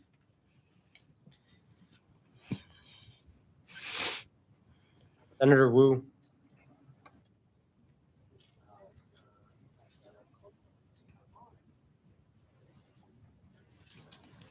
Hello. I was wondering if you could explain the process for picking the MC, if that is allowed. Yeah, the MC was the MC from last year. She hosted many other like events on campus before. She hosted what's that group called? It's Sid's organization. Cape Verde, yes. She MC'd that. She MC'd Hasa Casa. So she's like MC'd like a lot of like student events. So we figured like she done multicultural night last year, so we figured go back with her. Senator Siegel. Yeah, similar question with the DJ. Or is that? The DJ that's how much we paid last year. So again, we didn't put it through the DIA fund. So none of this isn't going to be used for DIA fund. So if we're going to use the same DJs last year, same amount, that's much we're going to pay. But we can also find other DJs. We get DJs that do UPub for us for free. So we might end up not having to pay. But that's why we didn't decide to put that one through DIA. Cool. Senator Fracchizzo, you're recognized. I was curious about the catering line item. Are we using UMass catering or what is that specifically? Yes, we are using UMass catering. Okay, thank you. Senator Hercule Espinal. There we go. I was just curious for the sound system evidence. I didn't see any like unit or total costs listed within the PDF.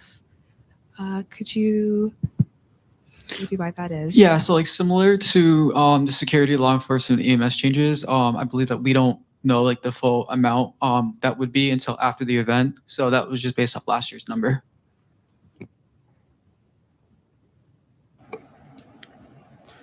Are there any further questions for the sponsorship? Senator Golu, you're recognized. Can we get a microphone over there, please?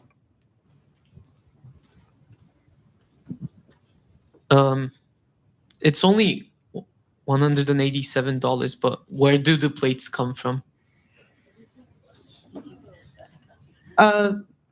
First of all, the plates we didn't provide evidence for because we're not asking to be funded through the DIA fund, but they'll be ordered off Amazon, I presume.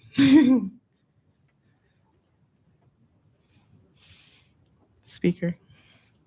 Senator Walker Hoover, you're recognized. Point of information on the law enforcement. This is UMass Police. That's correct. Yes, Yeah. the source gets their police detail from UMPD unless for some reason they are not available, then I assume that they would move to Amherst Police, but precedent is set for UMPD, yes. Which is another one of the mandated expenses. Any further questions? All right.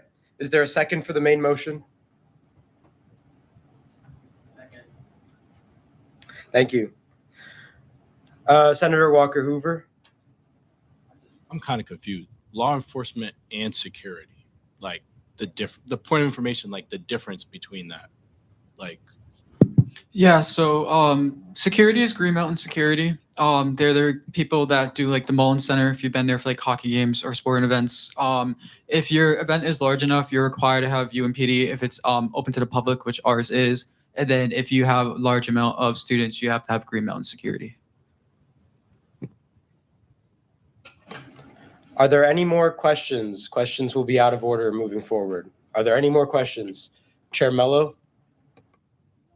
I was curious about how you guys would define an ESO in terms of like how DIA funding is appropriated. So we are running off of the definition of ESO that is in our own constitution and bylaws. And you know what? I can actually read that off right here because I have it on my phone.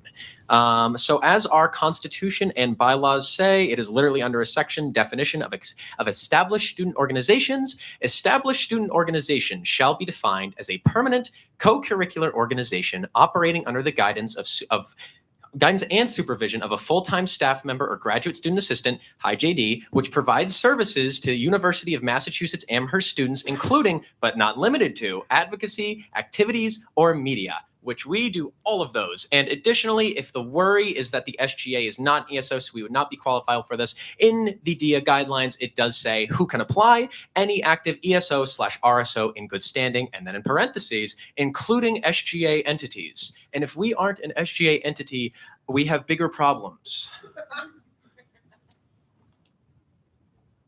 Chair Mello, follow-up question? Different question. Okay. Go ahead. With the DIA fund funding criteria, I don't think you guys covered this yet. I was just curious. There's the requirement that an ESO can only submit one grant request for the entire year. So I was curious how you guys are seeing this. I believe this is the second submission for this event, correct? We'll move to Chair Trong, and then I also have a little more I can add. So this is just a point of clarification. Last Wednesday evening after Senate, the DIA Fund Committee, we met and we voted. Initially, it was deemed ineligible for funding. And so this morning it was resubmitted, and the committee set the precedence that they can resubmit based on interpretation of the guidelines. And so that's precedence that's been set. And so now any ESO, RSO, whatever, whoever can submit through DIA, they are allowed multiple submissions. If I might add that this ties into what I said earlier, and that this came down to the guidelines not reflecting the campus pulse form. So there were certain things the guidelines stipulated that weren't requested in the campus pulse form. So there was no way for those questions to be answered, which led to the gray area, which led to chair discretion being used in saying, okay, we need to take a step back, reevaluate our processes because something is amiss here, and then we will come back at it on today. Senator Walker Hoover, you're recognized. I guess for me, just a point of clarification, I am all for multicultural night. My problem is most of these expenses that we're having, they're pretty much going back to UMass in a way. So that's my problem. It just feels weird. I know some of these are mandated, required expenses, especially EMS, law enforcement, etc. But it's money going back to UMass. So it's the only thing that's really confusing me. But point of clarification. It seems like Secretary Nevins would like to shed some light on this, so I'm going to pass this over to him.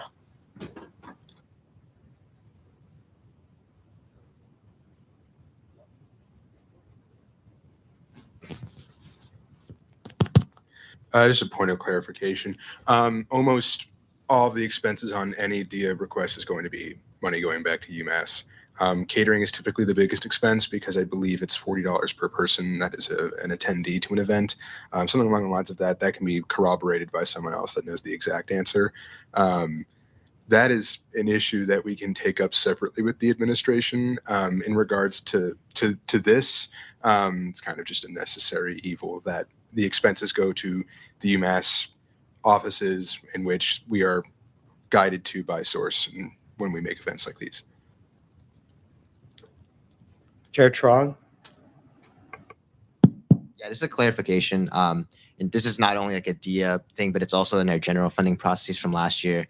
A lot of RSOs and agencies, when they submit for a large event, they are university policy mandated to have those UMPD, EHS, or health and safety, et cetera, trash. Those are all mandated expenses that the RSO has to in order to host the event. Chair Hood, you're recognized.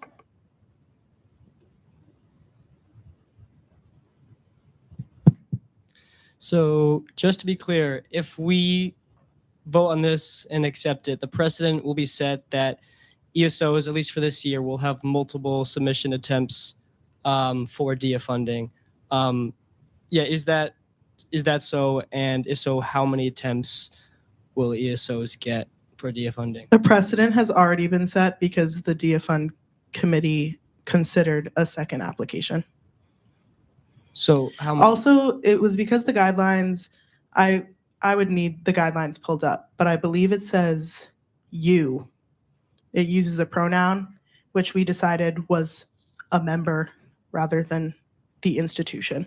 And again, this was the result of a gray area in the overlap between, because the guidelines are one thing and then the campus pulse form that RSOs actually fill out to put in the request are two separate things. And the questions on one did not match the questions on the other. So in this gray area where the question was, do we punish an RSO because they didn't complete questions that they could not answer, the chair used their discretion to send this back to be resubmitted. So it is in the chair's authority to do that. Chair Trong, you're recognized. Yeah, this is a point of clarification. Yeah, based on like this extraordinary circumstance with like there's a discrepancy between when the guidelines were edited last spring, and I believe there's some like transition issues, and that's one of there's a multitude of reasons, but because of those extraordinary circumstances, plus with OGC, from my understanding, there was a delay in terms of review of that, and so the committee rather than the chair. The committee made that, they voted and they set the precedence to have that, to apply that precedence because of this extraordinary circumstance. And so the funding criteria where it says the ESO can only submit one grant request for 2026 FY, that has been like overridden by the committee precedence. So if the Senate votes today to confirm this funding request, we would be like affirming that precedence, if that makes sense. Though I will also add that a negative vote wouldn't override that precedence being set because that's already been set in committee. Chair Hood, you're recognized. Yeah, I understand all that. My question is mainly just like, how many times is it like you can resubmit once, or is it like you can resubmit as many times as you want? Up to the discretion of the chair and the guidelines. But also this was like an extraordinary circumstance. So in this case, the chair used his discretion to allow a second application, but I suppose Discretion of the committee, technically. Okay. Discretion of the committee. Jeez. Senator Wu, you're recognized.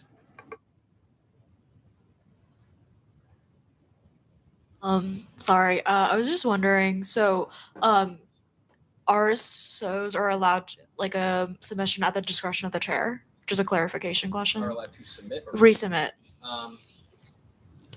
At the discretion of the committee, any ESO may be re-invited to apply should there be an extraneous circumstance, such as what we encountered with this submission, where there was a lapse in consistency within our own processes. So this wasn't because there was anything wrong with the submission. This was because the criteria we were holding it to was not reflected by our own processes.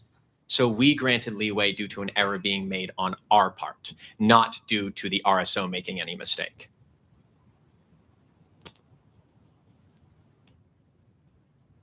I'll take 3 more questions if there are any. Senator Walker Hoover. Point of clarification. So now it's good. There's no more errors in the form. It's 100%, no lapses, no gray areas. Because the discretion of the chair has been used to clear up the inconsistencies, yes.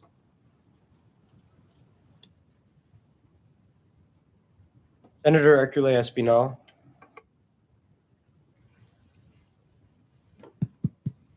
So just a quick clarification question. So today's meeting was like the second time this was being brought forth to the committee? This was submitted last time, which was well, it wasn't submitted, it was brought to the committee. Do you want to?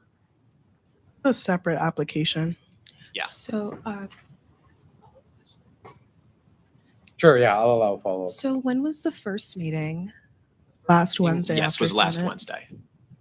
And may I ask another follow-up question? When were the DIA fund guidelines released to everyone? I don't have the date, but there should be a post about it. Yeah, I think it was late last Tuesday evening or early Wednesday morning. Okay, thank you. Chair Mello, recognized. I was curious about alternative sources of funding you guys have looked into and potentially considering things such as like cutting expenses like catering, which are obviously a very large Point of portion order, this. viewpoint neutrality. I was curious about Can I ask the that? decisions in which. Yeah, I mean, The I can question about the process is fine. I can answer that. Can you go back to the spreadsheet? Yeah, so I mean, catering, UMass catering, it's the cheapest amount of option. We have 400 people going. It's the same food as last year. We actually technically get a discount in the sense of UMass isn't going to raise the rate as they normally do. So that I would consider cost cutting, as well as we're not having the DJ go through DIA because we might find an alternative. We might use our revenue if we're going to go through the old amount. EMS, law enforcement security, UMass things, disposable cameras. We decided to do that instead of hire a photographer. I think a photographer would cost more money. Videographer, if we decide to fully go forward with that, use our own revenue, sound system, UMass, and then plates. If we go through that, if we use plates from our own money, that would be from our revenue. So I mean, I would say that generally speaking, we did go through the cheapest options. The tablecloths I said in the description, they were the cheapest ones we found on Amazon. These flags, it was flags of all the countries, and it was the only one I could find, and it was the cheapest one, and the total was $119. We wanted all the flags of all the countries because it's multicultural night. So that's what I would say that we did to reduce costs. Again, we are using a large amount of our revenue fund, as in, I don't think it's most, but it's about half of all of the money we have for this year to be used from our revenue fund is what we are using for this. Chair Trong, I'll allow a quick comment. Sorry, this is a point of clarification. Like for large events on campus, usually it's mandated that it's catered through UMass dining. So I believe this is over 100 participants. So university policy would dictate that we're required to use UMass catering.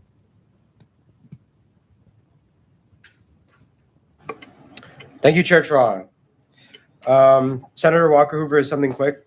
Yeah, quick point of information. My problem with UMass catering is the waste. Like they just throw out food. So is there a way we can mandate them to like give the food to like, I don't know, rescue places, I don't know, homeless shelters? No, yeah, unfortunately that's not that is a conversation that could be opened at a later date, but this is just a budget request. This has nothing to do with like administrative processes or the food recovery network, which is still something all of you should be very interested in. Thank you. In the interest of time, we will move on. Thank you for your questions. Does there exist a need for debate on the motion? With no indication of a need for debate, the motion is called and the question is on the passage of S38, a motion to fund the SGA at $16,493.63 from the DIA fund. Those in favor say aye. Aye. Those opposed say no. Those abstain say abstain. In the opinion of the chair, the ayes have it and the motion is passed. Thank you. The Senate will now consider S36, a motion to amend Title II, Chapter 31 of the Constitution and general bylaws of the Student Government Association, sponsored by Chair Adami. The chair will now read the motion in its entirety. Chair Adami. Motion to suspend the rules to waive the reading of the motion has been called. Is there a second? Called and seconded. All those in favor say aye. All those opposed say no. All those abstain say abstain. All right. Motion adopted. I won't read it. Chair Adami is recognized for a brief factual description and then may yield to questions.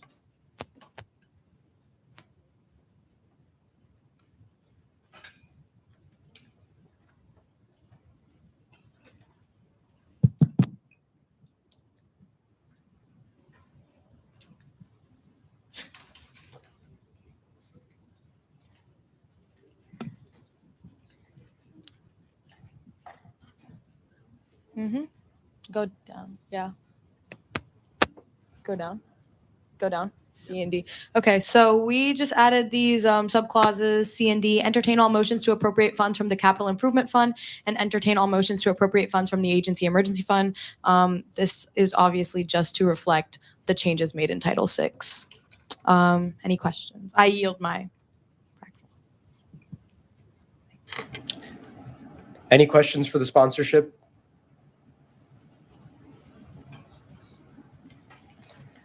Is there a second for the main motion? Does there exist a need for debate? With no indication of a need for debate, the motion is called and the question is on the passage of 36. A motion to amend Title II, Chapter 31 of the Constitution and General Bylaws of the Student Government Association. All those in favor say aye. Those opposed say no. Those abstain say abstain. In the opinion of the chair, the ayes have it and the motion is passed. And that concludes the unfinished business from our previous meetings. We'll move on to considering the remainder of the agenda. Chair Mello, you're recognized. Motion to suspend the rules to add business not anticipated 48 hours in advance. Motion to suspend the rules to add business not anticipated 48 hours prior to the agenda has been called. What is the motion? The resolution in support of the BRIGHT Act, H54, and advocacy for earmarked funding for UMass Amherst deferred maintenance projects. The motion's been. All right. The chair will now read the resolution in its entirety. Whereas the University of Massachusetts Amherst Student Government Association is committed to fostering student success, well-being, and equity across all aspects of campus life. Senator Lamore.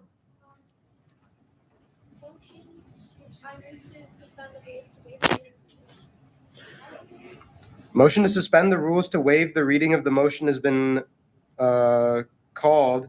Is there a second? Second. All right. This is non-debatable.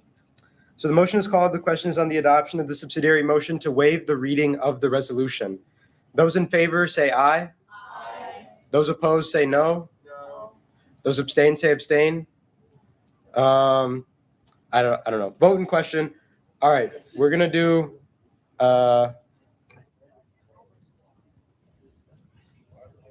We'll do a hand raise vote.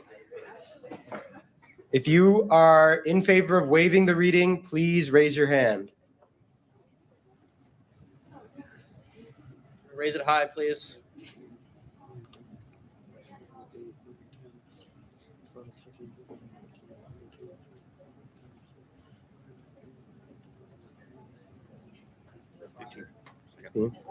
Thank you. Hands down, please. Those opposed, please raise your hands if you are in opposition.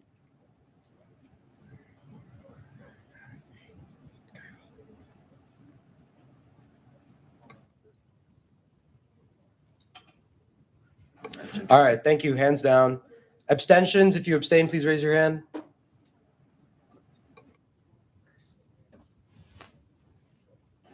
Thank you. The ayes have it. The motion is adopted, and the reading is waived. The sponsorship is now recognized for a factual description and then may yield to questions. To Secretary Nevins for the factual description and questions. Secretary Nevins, go ahead. Secretary Stanley, student trustee Marino, and I have been working for the past couple of weeks to figure out how we can work to reopen Memorial Hall. This is a part of a much larger issue that we have on campus. So if you go into reading this at all, you'll see a bunch of big numbers. Right now, UMass Amherst has about $1.77 billion in deferred maintenance as a deficit. Essentially, that means across campus, we need about $1.77 billion in investment to get the buildings that we have across campus back up to snuff and up to code. The BRIGHT Act is an act that's going through the Massachusetts State Legislature. It's in the bond committee right now, and they're allocating $3 billion to state universities and colleges and community colleges across the state. This is advocating for earmarks for specific things. If you go and look, it's for the library that has about $116 million in deferred maintenance, the Memorial Hall, which is about $6 million, and then Bartlett Hall, which is about $56 million. Now, earmarks are just specific funding parts of the bill. The bonding committee typically does that. We we reached out to the state house and several representatives of the higher ed committee, and they suggested to us to advocate for earmarks for specific things that we're concerned about. Any of the numbers that are up there and on the specific buildings are all from public information from a Board of Trustees meeting that Trustee Marino shared with us so that we could get specific numbers in here to send to the state. This is the testimony that will be submitted to the bond committee that is meeting tomorrow, and we wanted to have this be a sentiment of the Senate to showcase that across the campus, we feel that this is an important issue to get the buildings that we have here to code.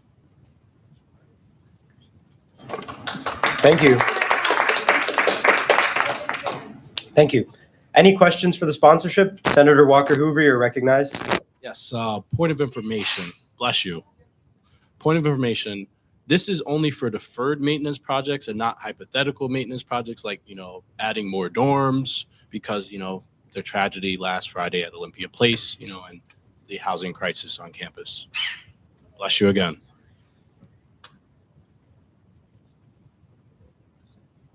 Can you repeat the question, please? Yes. Is this only for deferred maintenance projects and not hypothetical maintenance projects or hypothetical construction, bless you, construction projects as needed on campus per the fire at Olympia Place last Friday and housing crisis?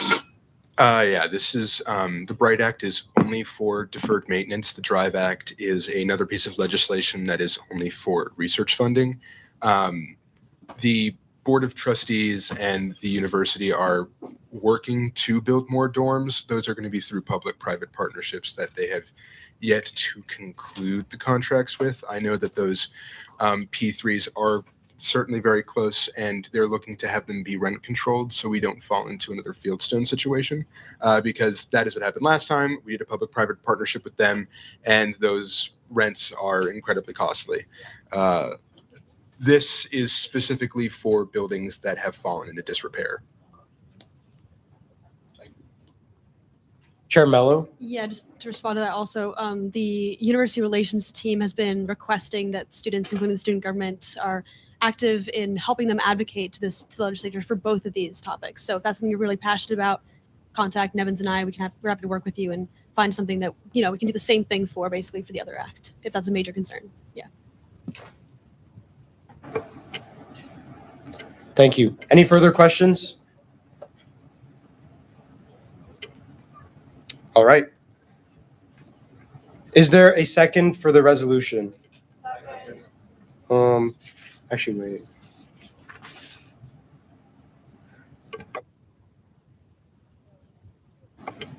All right. Does there exist a need for debate? All right. With no indication of a need for debate, the motion is called and the question is on the adoption of the subsidiary motion to suspend the rules and add business not anticipated to the agenda. In this case, a resolution in support of the Bright Act and advocacy for earmarked funding for UMass Amherst deferred maintenance projects. Those in favor say aye. Those opposed say no.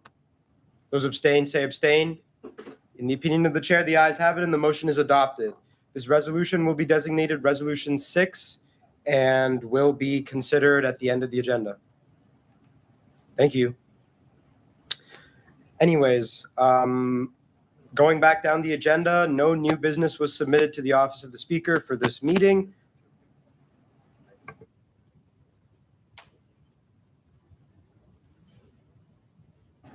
And so we will move on to officer reports.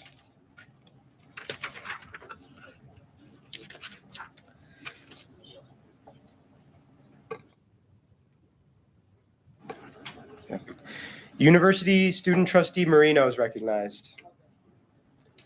President Borowski is recognized. All right.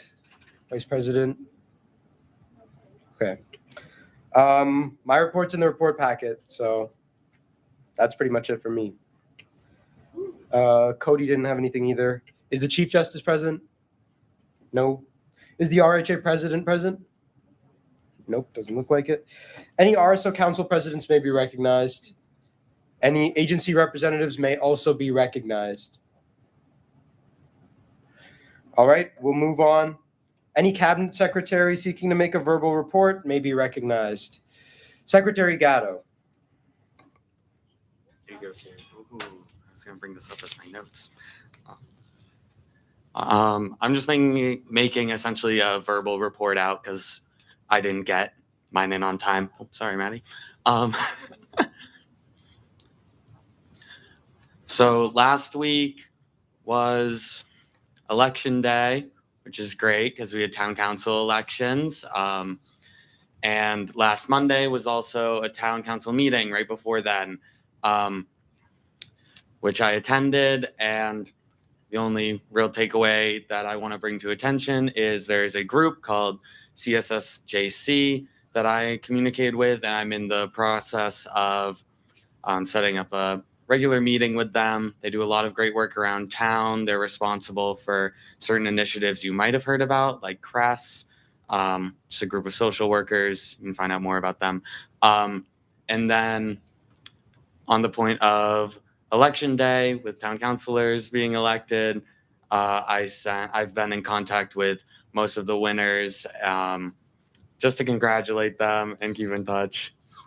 So yeah, not much more to add than that. It would have just been my written report out, but I didn't get it in on time. So letting you all know. Thank you.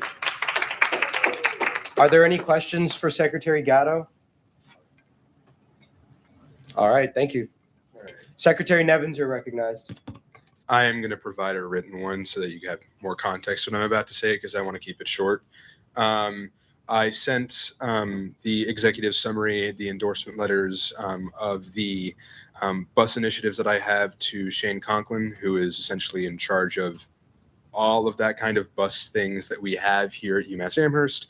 He has connected me with the director of the PVTA, so the person in charge down there, and they are going to be giving me the capital and annual funding necessary for the project to begin, and I'm going to then send that and forward it to the state with Senator Joe Comerford and the necessary House representatives of the delegation going from Northern Franklin to Southern Hampton. It's a wide array because we're going from Pelham to Greenfield. Outside of that, we're also working to continue to get town endorsements. We have town endorsements from the town of Amherst, the city of Greenfield, the town of Leverett, and we have Greenfield Community College's endorsement still continuing with the town of Montague, the town of Deerfield, and the town of Pelham. They're just smaller municipalities that have unpaid town councils, so they're just harder to get in reach with. But that's all of that. If you have any questions, qualms, or concerns, quandaries, whatever it may be, I can take them now. All right. Look forward to my written report out that will have that in much more detail. Thank you. Does any other secretary seek to make a verbal report out? Are there any questions about any of the secretary's written reports? All right, if not, we'll move on. Any faculty senate representatives may be recognized at this time. Chair Kim, you're recognized.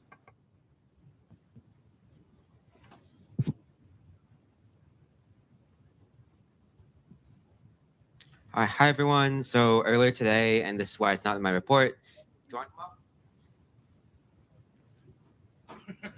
up? Me and Joshua went to the Student Affairs and University Life Council SAB, or Faculty Senate Board.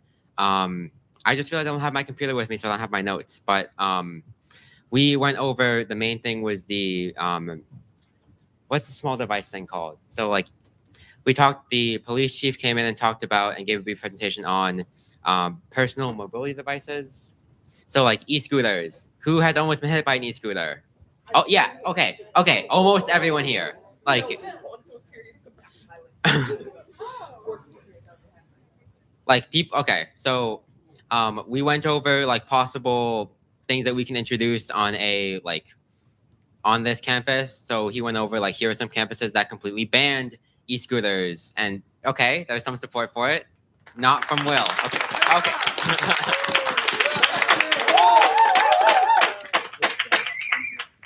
Let's keep order, please.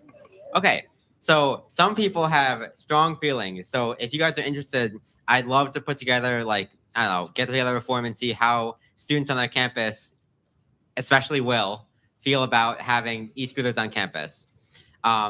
Other options that they've explored is that like 5 to 10 years ago, we actually tried out a bike lane in the middle of campus. I know Sean also sat on a meeting that had similar stuff being presented.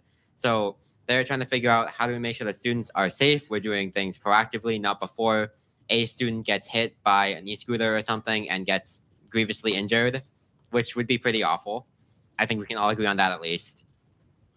A few other things that he touched on was that the state laws in Massachusetts, they treat all these electronic mobility devices the exact same. So fun fact, if UMPD decided to tomorrow start enforcing the laws of Massachusetts and you're on a scooter and you don't walk your scooter across the crosswalk, you could be fined. If your scooter doesn't have a turning signal, you could be fined. Yeah, exactly, right? Isn't that awesome? What about bikes? Or like e-bikes or normal bikes? I think you're supposed to walk your bike across the crosswalk, but I'm not up to date on all the laws about bikes specifically. But all of these like personal electronic devices, mobility devices, are considered the same under state law. The governor put together a Devin is smiling. Oh, I can take a question. Is there a motion to recognize a non-member? Chair Mello? Is there a second? Motion has been called to recognize a non-member to speak. All those in favor say aye. Aye. Those opposed say no. Those abstain say abstain. All right, go ahead. Can we get a microphone back there, please? Oh, I don't need one. This might be my. It's an accessibility thing. Oh, okay. Perfect. This might be my.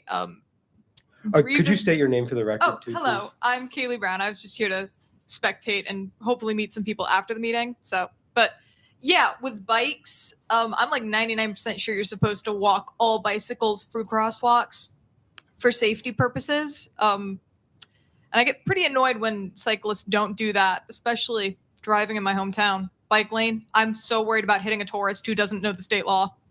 So yes, you are supposed to walk your bikes through a crosswalk. No, you're good. You're good. Yeah. So the governor put together a committee to talk about these mobility devices, and they had their last meeting last Monday. So what we might see from the very transparent and effective state legislature that we all know and love in our wonderful state of Massachusetts, we might see a tiering system. We might see an ID system for devices to see, like, if you have a tier 1 device and you're going above 30 miles per hour on a pedestrian walkway, you might get fined or be able to have officers like be able to identify this vehicle and make sure that you're using it for a safe purpose as per the laws of Massachusetts, which will hopefully soon be updated. Did I miss anything? Do you want to do some self-promo? My name's Josh. I'm a freshman. Yeah. Another thing they talked about was whether to, like, in the different schools of whether it's a better idea to ban everything altogether or only ban them on certain pedestrian paths, and like the different pros and cons that come with that. Also, having the scooters and batteries inside buildings, which is a fire risk, which is bad. So that was another thing. So, yeah. Secretary Nevins, question? Was there any discussion on bringing back a former program? And by program, I mean the bike lane that historically existed that went from Whitmore to Worcester Commons. Yeah, so we did talk about that. We talked about how, like, the kind of wins and failures of that, how a lot of the pedestrians ended up walking in the bike lane, which was, you know, kind of defeated the purpose of it. And also, we talked about the possibility of making, like, a green kind of bike lane like they have in cities. But then someone said that that would be too ugly. So, yeah. Who said that? The lady. It was like partially a joke. He's really cool. No, like that was definitely a joke. Any further questions? Senator Facizo, you're recognized.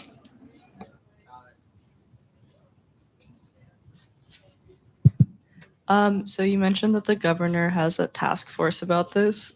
Do you have any insight into how much of an issue this is off of college campuses in the Commonwealth?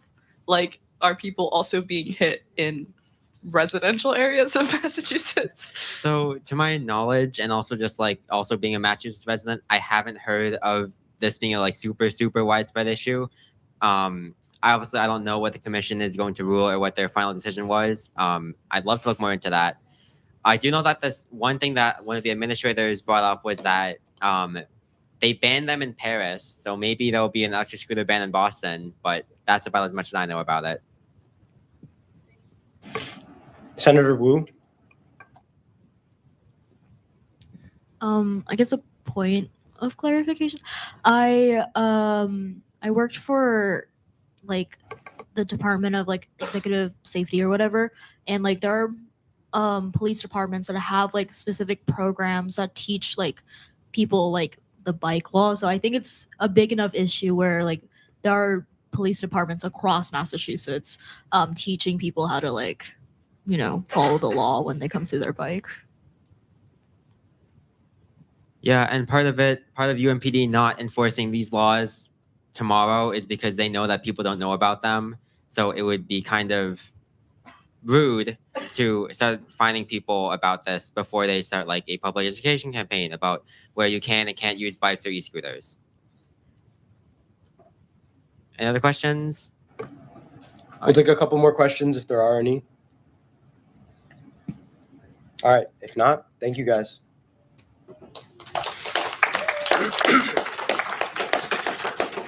Are there any more faculty senate representatives who seek recognition? Senator Siegel, you're recognized.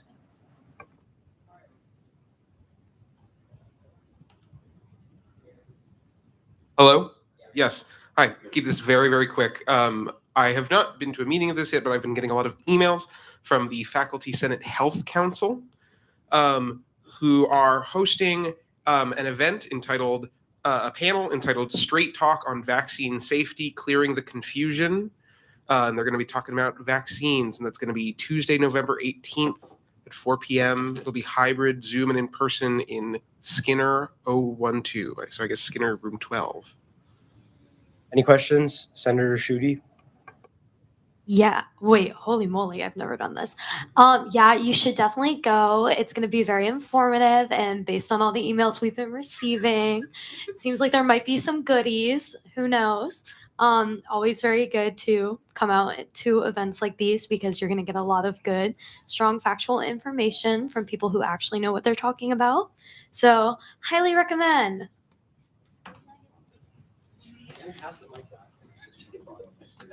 Senator Patel, you're recognized. Well, yeah, so I have attended the meeting. You should go. There's going to be food there, and they're just going to talk about vaccines if you want to know more about those. Thank you. Any questions? Chair Dami? When's it? I believe it is next Tuesday, November 18th at 4 p.m. Any further questions? Join the Zoom if you can't go in person, guys. It's going to be great. There you go. All right, thank you. Are there any more faculty senate representatives who seek recognition? Any ESO event representatives who seek recognition? Or any advisory board representatives who seek recognition? All right, seeing none, we'll move on. Does any committee chair seek to make a verbal report? Chair Mello, you're recognized.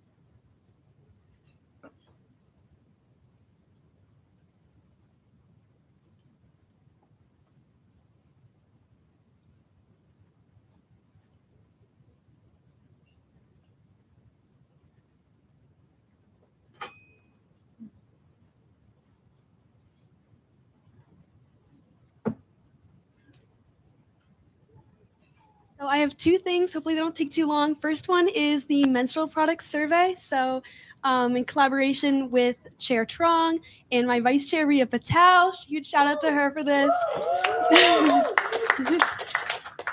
We're really getting the menstrual initiative up and going. That's Ria's project for this semester. And so please fill out this QR code. We'll be distributing it also this week. And for the next few weeks, it should be super quick. It's just focusing on trying to understand where free menstrual products could be located for students to best be able to access them. So share this with your friends. Anyone can fill it out, even if you don't menstruate. We just, feedback's always good. But yeah, and thank you, Secretary Nevins, as well. Yeah. Yes. Okay. Any questions? Okay, and then the second thing is a resolution that'll be up at Senate next week.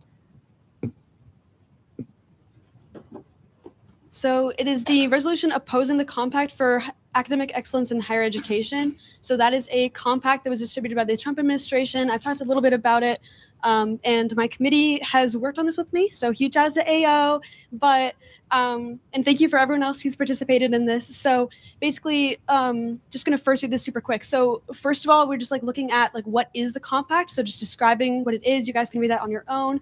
It's all been shared with you over email. And then it gets more into why UMass in particular should be avoiding this. And then some other history about UMass and another statement that the chancellor has signed previously with the same group that is also now collecting signatures from chancellors and presidents of universities in order to align them all together against this compact. And the Faculty Senate, this is obviously tentative, this line, but the Faculty Senate is considering a very similar resolution tomorrow, the Faculty Senate meeting. So this is intended to be paired with that so that we are aligning ourselves with what the Faculty Senate is doing and making sure that we're being, we have solidarity with the faculty community at UMass. And so the key things that the action steps of this would be that we, the SGA or the Senate, does not support this resolution or any similar resolution, and that we call upon UMass Amherst, the other 5 UMasses, and the 5 college consortium to all reject and denounce this compact. And also for Javier Reyes, the chancellor, to sign with this group of, the AAC and UC Association of American Colleges and Universities. They have a statement against this. So instead of rejecting the compact, another route that universities are going is signing this separate thing that's a little bit weaker. It's not outright rejecting Trump to his face, but it is still against this compact. And this is just would be sent to these parties as well. So overall, this is just intended to align ourselves again with Faculty Senate, stop UMass from having anything prohibited. So groups that I've met with and consulted on this who are in support, at least with parts of this, include Sunrise, Phenom, Turning Point UMass, groups from all across the spectrum, MassPerg. So I am really trying to make this as non-political as possible for what it is. If you have any questions, any comments, please reach out to me. I'd love to get additional input on this. So thank you. Any questions? Yes. Secretary Leone.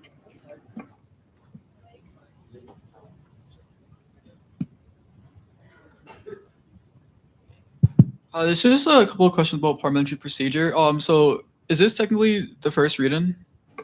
This is a report intended to describe what may be happening at Senate this week, because if it does come to Senate next week, it would potentially be Yeah, it would be voted on if it came. It's pending consultation too. So pending consultation and pending what the Faculty Senate does. So it is intended to supplement what a first read would be, because next week it may be an emergency vote as the compact is due to be signed on the 21st. But if the Faculty Senate does not go forward with this, then this would not obviously be accurate. So has this been submitted to the Office of the Speaker for the chairs? Has this been submitted to the Office of the Speaker as a normal motion? So this is just part of your report out. Okay, thank you. So you waited until confirmation from Faculty Senate before you make this to be submitted, and then okay, thank you. I'm not intending to override the consultation policy. I'm just intending to get consultation on my own. So that would not require an additional chair meeting to vote on getting consultation because consultation would already be received at that point is the ideal. So this doesn't necessarily need to be on this agenda tonight. Yeah. Follow up about consultation. Do you have a survey already created? Do you need like senators to help like spread it around? Been sent to Campus Pulse through the speaker. I have not heard back from them. In a couple days, if I don't hear back, we will be probably doing Google Form because obviously this is a timely matter. Cool. Thank you. Yeah. Senator Walker Hoover. I guess this would be a point of clarification. I would recommend you get that Google form out as soon as possible because last year when I was doing consultation, Campus Pulse was having issues as well and it never got resolved. So I think if there's still the same issues, you'd want to get that Google form as soon as possible. Yeah, it's been submitted to Scott for to be put up as an election on Campus Pulse. I'm just waiting to hear back. Probably like another day. I will 100% be doing that, obviously with as many safeguards as possible to ensure that the votes that we're getting on Google Form are only UMass undergraduate students because that was an issue last year in the motion you're talking about. Yes. Any other questions? Okay. Thank you. Does any other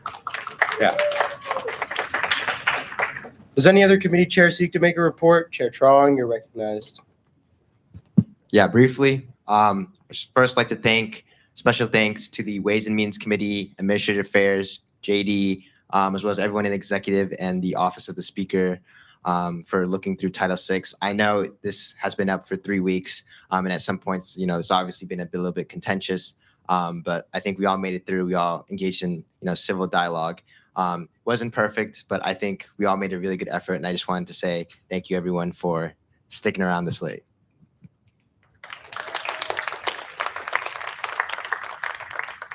Thank you. Does any other chair seek to make a verbal report at this time? Are there any questions about any of the chair's written reports? All right, perfect. Advisor? All right. Okay, well, we did have some business not anticipated. We'll now move on to considering Resolution 6, which is a resolution in support of the BRIGHT Act and advocacy for earmarked funding for UMass Amherst deferred maintenance projects.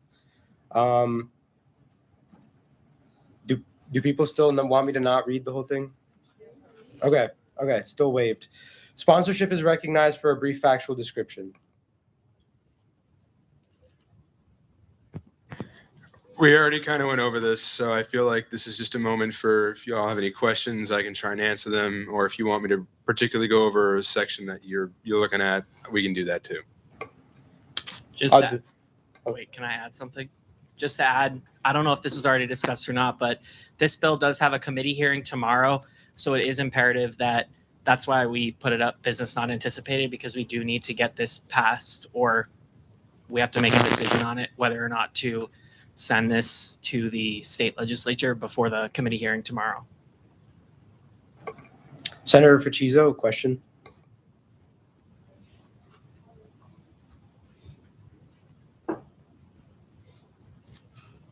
This isn't really relating to the content, but can we add our names to this after the meeting? Is that cool?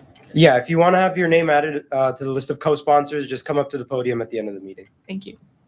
Yeah, and as many senators and chairs as possible too, just to showcase when we send this to the bond committee that has a wide array of student support would be phenomenal. Thank you. Senator Wu, you're recognized.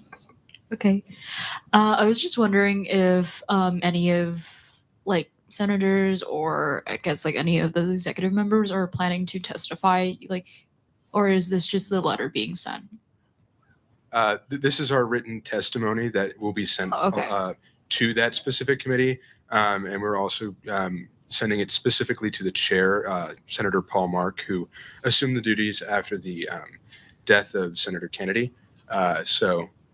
Because Governor Healy's testifying, they've limited in-person and virtual testimony. In-person testimony, obviously, because of security reasons, and then I don't know why they limited the virtual testimony, but so we would have liked to testify if possible, but that just wasn't an option this time. Anyone have other questions? Yes, any further questions? All right. Is there a second for the resolution? Does there exist a need for debate on this resolution? With no indication of a need for debate, the motion is called and the question is on the passage of Resolution 6, a resolution in support of the Bright Act and advocacy for earmarked funding for UMass Amherst deferred maintenance projects. Those in favor say aye. Those opposed say no. Those abstain say abstain. In the opinion of the chair, the ayes have it and the resolution is passed. Thank you. All right. Are there any motions on the floor except the motion to adjourn? Oh, Associate Speaker Germain. Okay, I have some business not anticipated too. Sorry, guys. Okay. Yeah, I've got it. I have motion to suspend the rules to add business not anticipated to 48 hours prior. What else do I have to do? Let me get the language. So it's All right, Speaker will read the main motions. Is it three things? 3, 2, 3. Is it? Yes, it is. Yes, I have 3 motions. Okay. The motions are a motion to appoint Urja Dami to the position of Chair of the Committee on Constitutional Affairs and Reform, sponsored by me. Wait, don't clap. Wait. Sorry, 1 second. All right. That will be designated S39. This next one is S40, which is a motion to appoint Cass Mello, Morgan Kim, Darren Trong, Esther Onyeka, Will Hood, Leo Nguyen, Dedin Golu, Abby Fachizo, Jamesha Belair, and Lauren Schutte to the Committee on Constitutional Affairs and Reform. That will be designated S40. And then the last motion is a motion to appoint Michael Borowski, Gianna Nolivo, Peter Stanley, and Jacob Nevins as ex officio members of the committee, sponsored by me. That one will be designated S41, and I'll entertain a motion to amend if any senator or any other secretaries wish to be a part of the committee. Is there a second? All right. Does there exist a need for debate? All right, with no indication of a need for debate, the question is on the adoption of the motions to suspend the rules to consider 3 new unanticipated motions. Those in favor say aye. Those opposed say no. Those abstain say abstain. In the opinion of the chair, the ayes have it and the motion is adopted. So, all right. 3. Yes.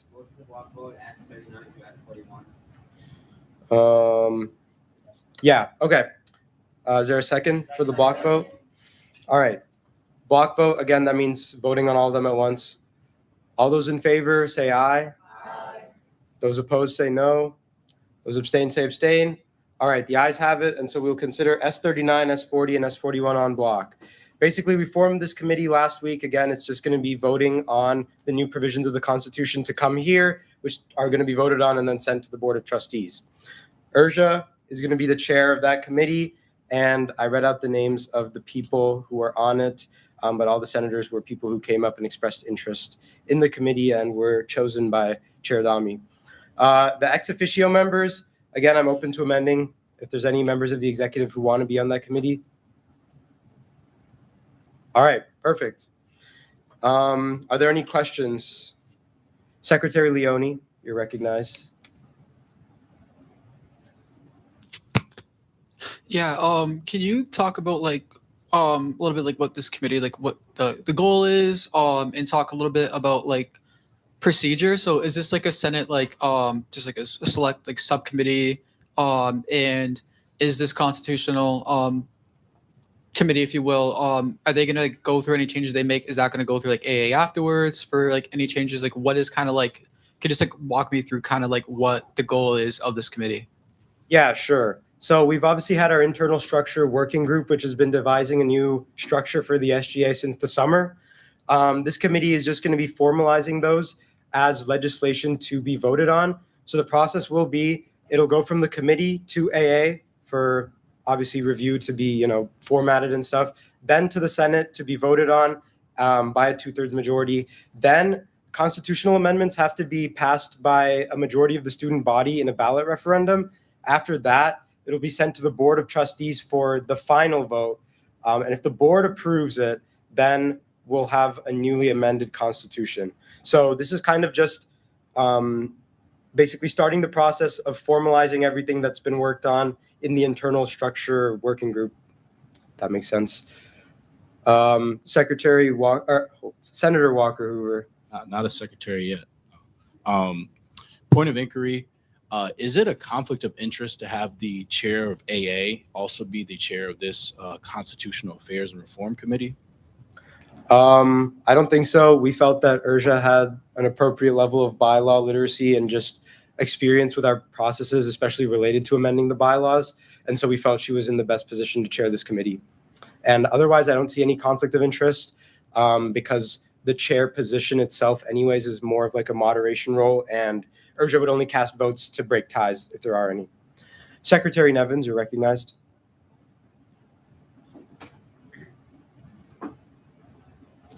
I've got two here. First one, does it break any guidelines to have the student trustee sit ex officio on this committee? No, I think the student trustee sits ex officio on everything just by default, according to the bylaws. I can double check. I can also just add it into the motion. Can we just add Ava's name in? That way we have it in writing if the Board of Trustees wants to PR request that. Sure, yeah. I'll entertain a motion to amend after questions. Senator Wu?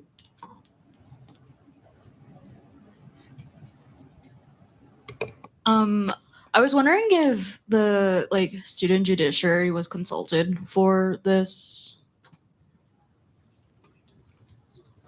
No, the judiciary was not consulted. Would you be open to consulting them? Yeah, we've reached out to them. Okay, cool.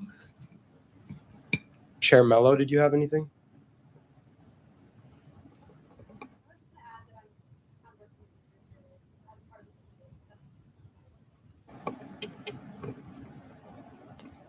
Any other questions? All right. Does there exist a need for debate? This is also where I'll entertain a motion to amend. Senator Wu?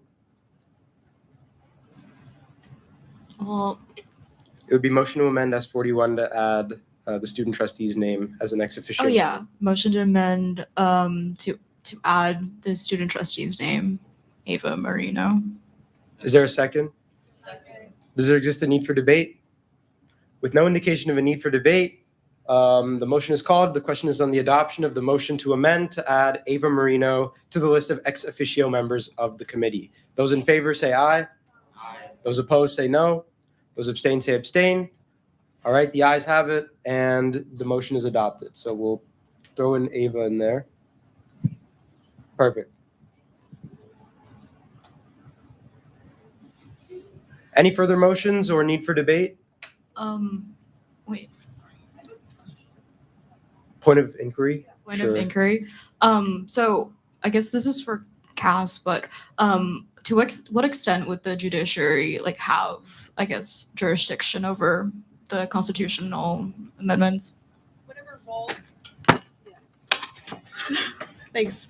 Whatever role they want to play, I'm open to having that. I mean, the goal obviously is to get something that everyone, as many people as possible as part of SGA are in favor of. The goal would not be to do this behind their back or anything like that. So if they wanted to be part of this discussion, I'm sure that we could entertain an additional motion in a future meeting to officially add them ex officio, but I see no reason why they couldn't just be included in part of the process also, if that's something they're interested in. They will be consulted, they will be reached out to. They have been reached out to multiple times. So. Senator Walker Hoover, you're recognized. What point of inquiry? Do we still have quorum? Okay. Quorum called into question. So the associate speaker will take roll.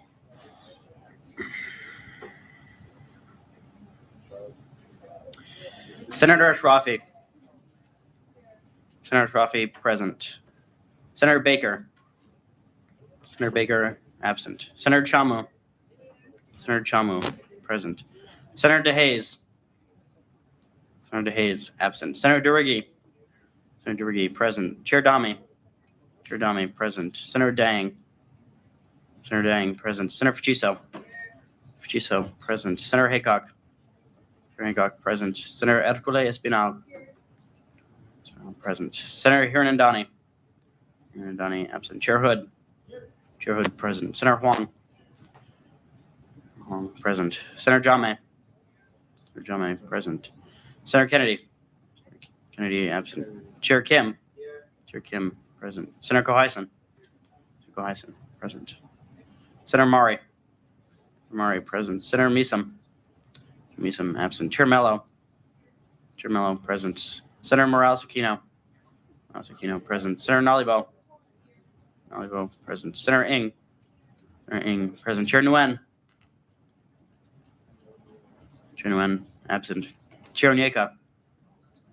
Chair Onyeka, absent. Senator Disha Patel. Senator Disha Patel, absent. Senator Rhea Patel. Senator Rhea Patel, present. Senator Schuette. Senator Schuette, present. Senator Shi.